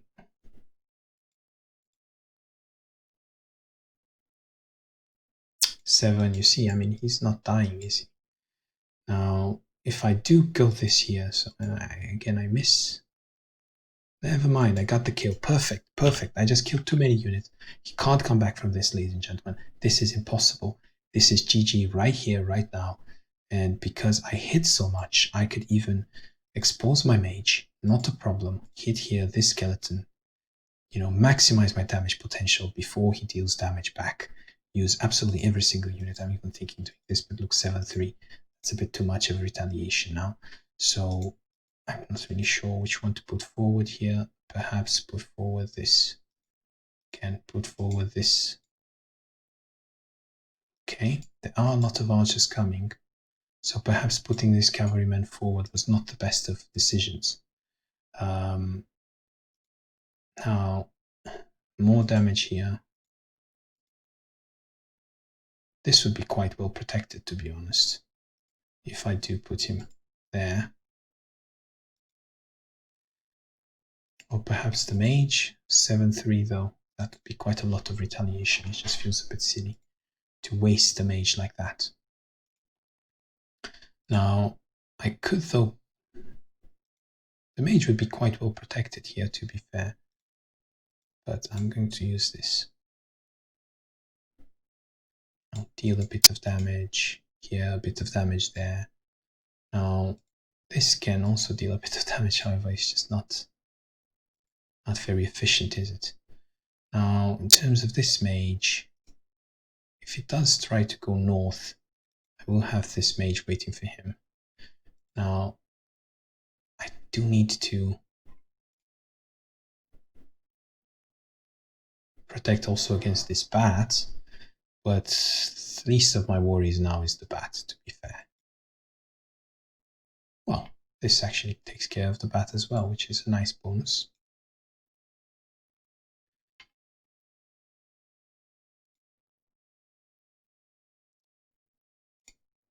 Now these units can't really move, which is exactly what I wanted.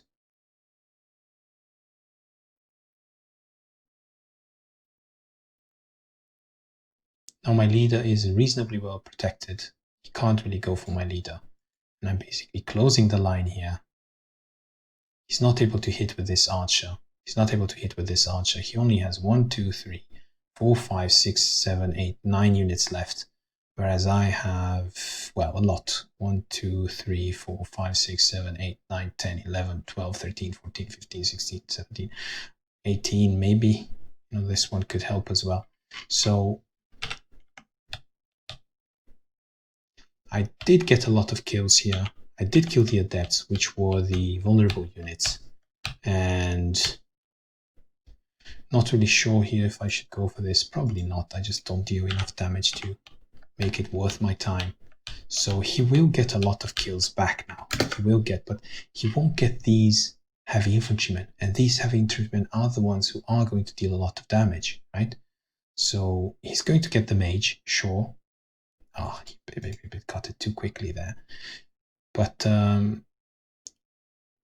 okay. That's all I needed, basically. One dodge there from the fencer.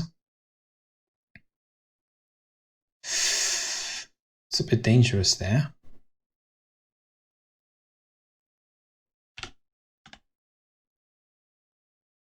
He needs to dodge. The fencer needs to dodge. Well dodged there. And basically that is GG. He can't really break through this anymore. He just won't deal enough damage, and I will absolutely obliterate with all these. And as I'm saying that, he's dealing a lot of damage to my cavalryman. I do have a fencer left. I do have... Oh, that is just insane amounts of damage to my cavalryman. Now... Oh, God, that was, again, very, very painful. Now, I do need to get with my fencer to this Dark Adept. I do need to go behind there. Now, I have here a horseman for that Dark Adept as well. So, okay, there are more archers coming. So I would say at this point, even retreating would be an option. It's a bit tough. I lost the mage, which always hurts. But I do have 1, 2, 3, 4. And they are all waiting for kills. So I'm not really sure I should retreat. I should just keep killing these skeletons, right? So...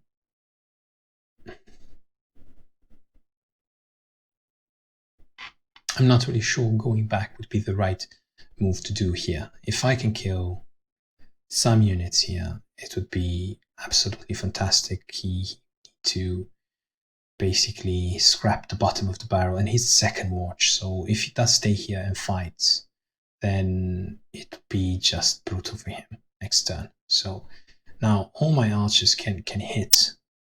Now I need to put my leader in a great position here to kill a strategic unit. Let's hit with the slow ones first. So I had a strong one, didn't I? I had a feral resilient one. Fearless resilient one. Did I have another fearless? So the fearless resilient one could deal a lot of damage. 1, 2, 3, 4. So if I can kill this one and then get with the fearless resilient one here, that would be fantastic. So I would say intelligent resilient. From here, hit a bit. Okay. That one hit. That is okay. Now, I need this resilient quick as well. I could even put this one here. It should be absolutely fantastic, but not yet. I need this one to hit as well, at least once. Great. So this would mean that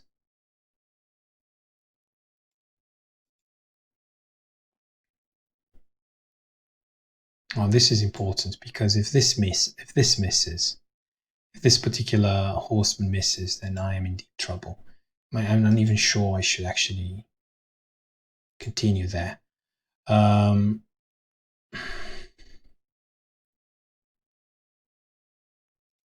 gonna go for this. I feel that my leader should do something in this fight as well.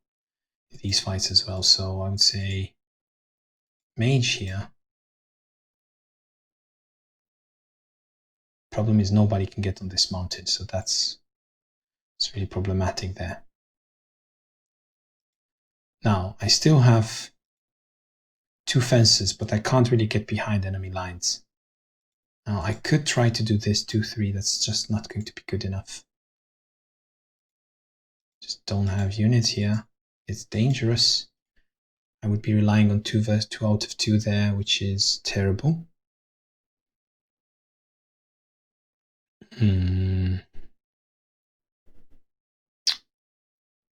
Okay, I could try this as well. Guess there's no harm in that. I need 1 hit here. Okay, 1 hit got. I need 3 here, so I need 2 hits with the fencer. Or perhaps, again, 1 hit with the cav. Shouldn't be too bad. I should get basically 1 hit with the cav. 1 hit with the cav. I absolutely need this hit. So now the cav is about to level up. Now, in terms of this skeleton here,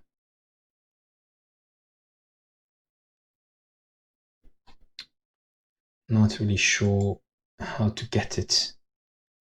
Perhaps, I mean, I do need one particular horseman. I do need 1 horseman to hit this adept. So 5-2, that could get the kill there. That would be brilliant. I need 1 hit.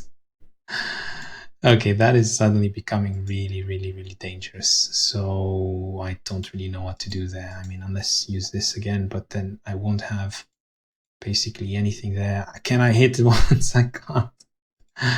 I can't even get that, ladies and gentlemen. That is absolutely brutal. That is going to be painful. I'm telling you right here, right now, that is going to be painful. I do have some fences here, but I mean, this fencer can go on 70% here and can do some damage to this. I need to protect my leader as well, right? So this one.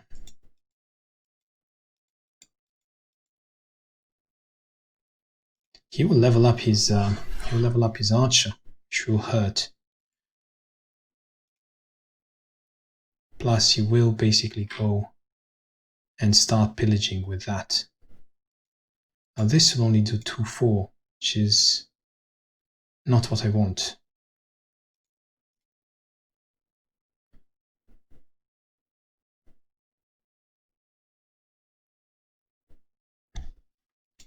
I needed 1 hit on this skeleton archer and I didn't get it. 1 hit out of 4, which is terrible. So I'm going to do the following.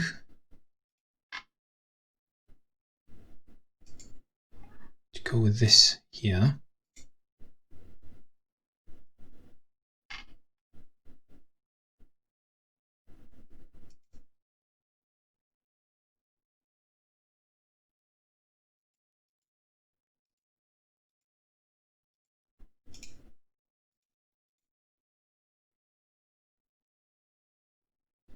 Then I'm going to go with this here to heal up.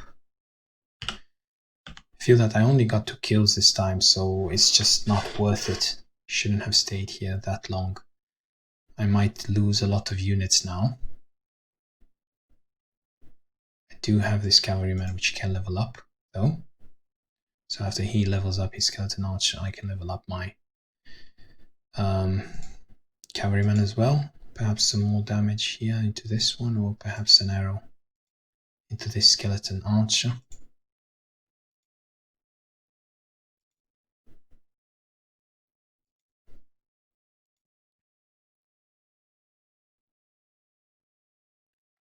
Oh, never mind. I had this. Why would I even do that? I had 1 more unit here. I almost forgot about it. So from this perspective, I would say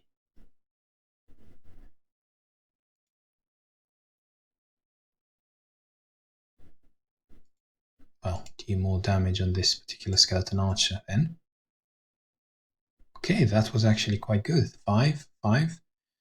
Now I'm actually thinking of quick intelligent.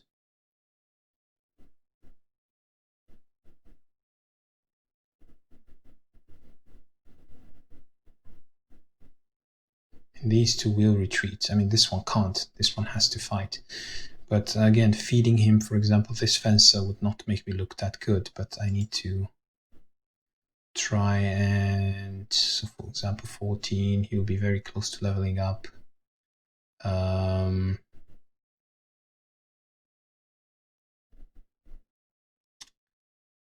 17, 25, also very close to leveling up.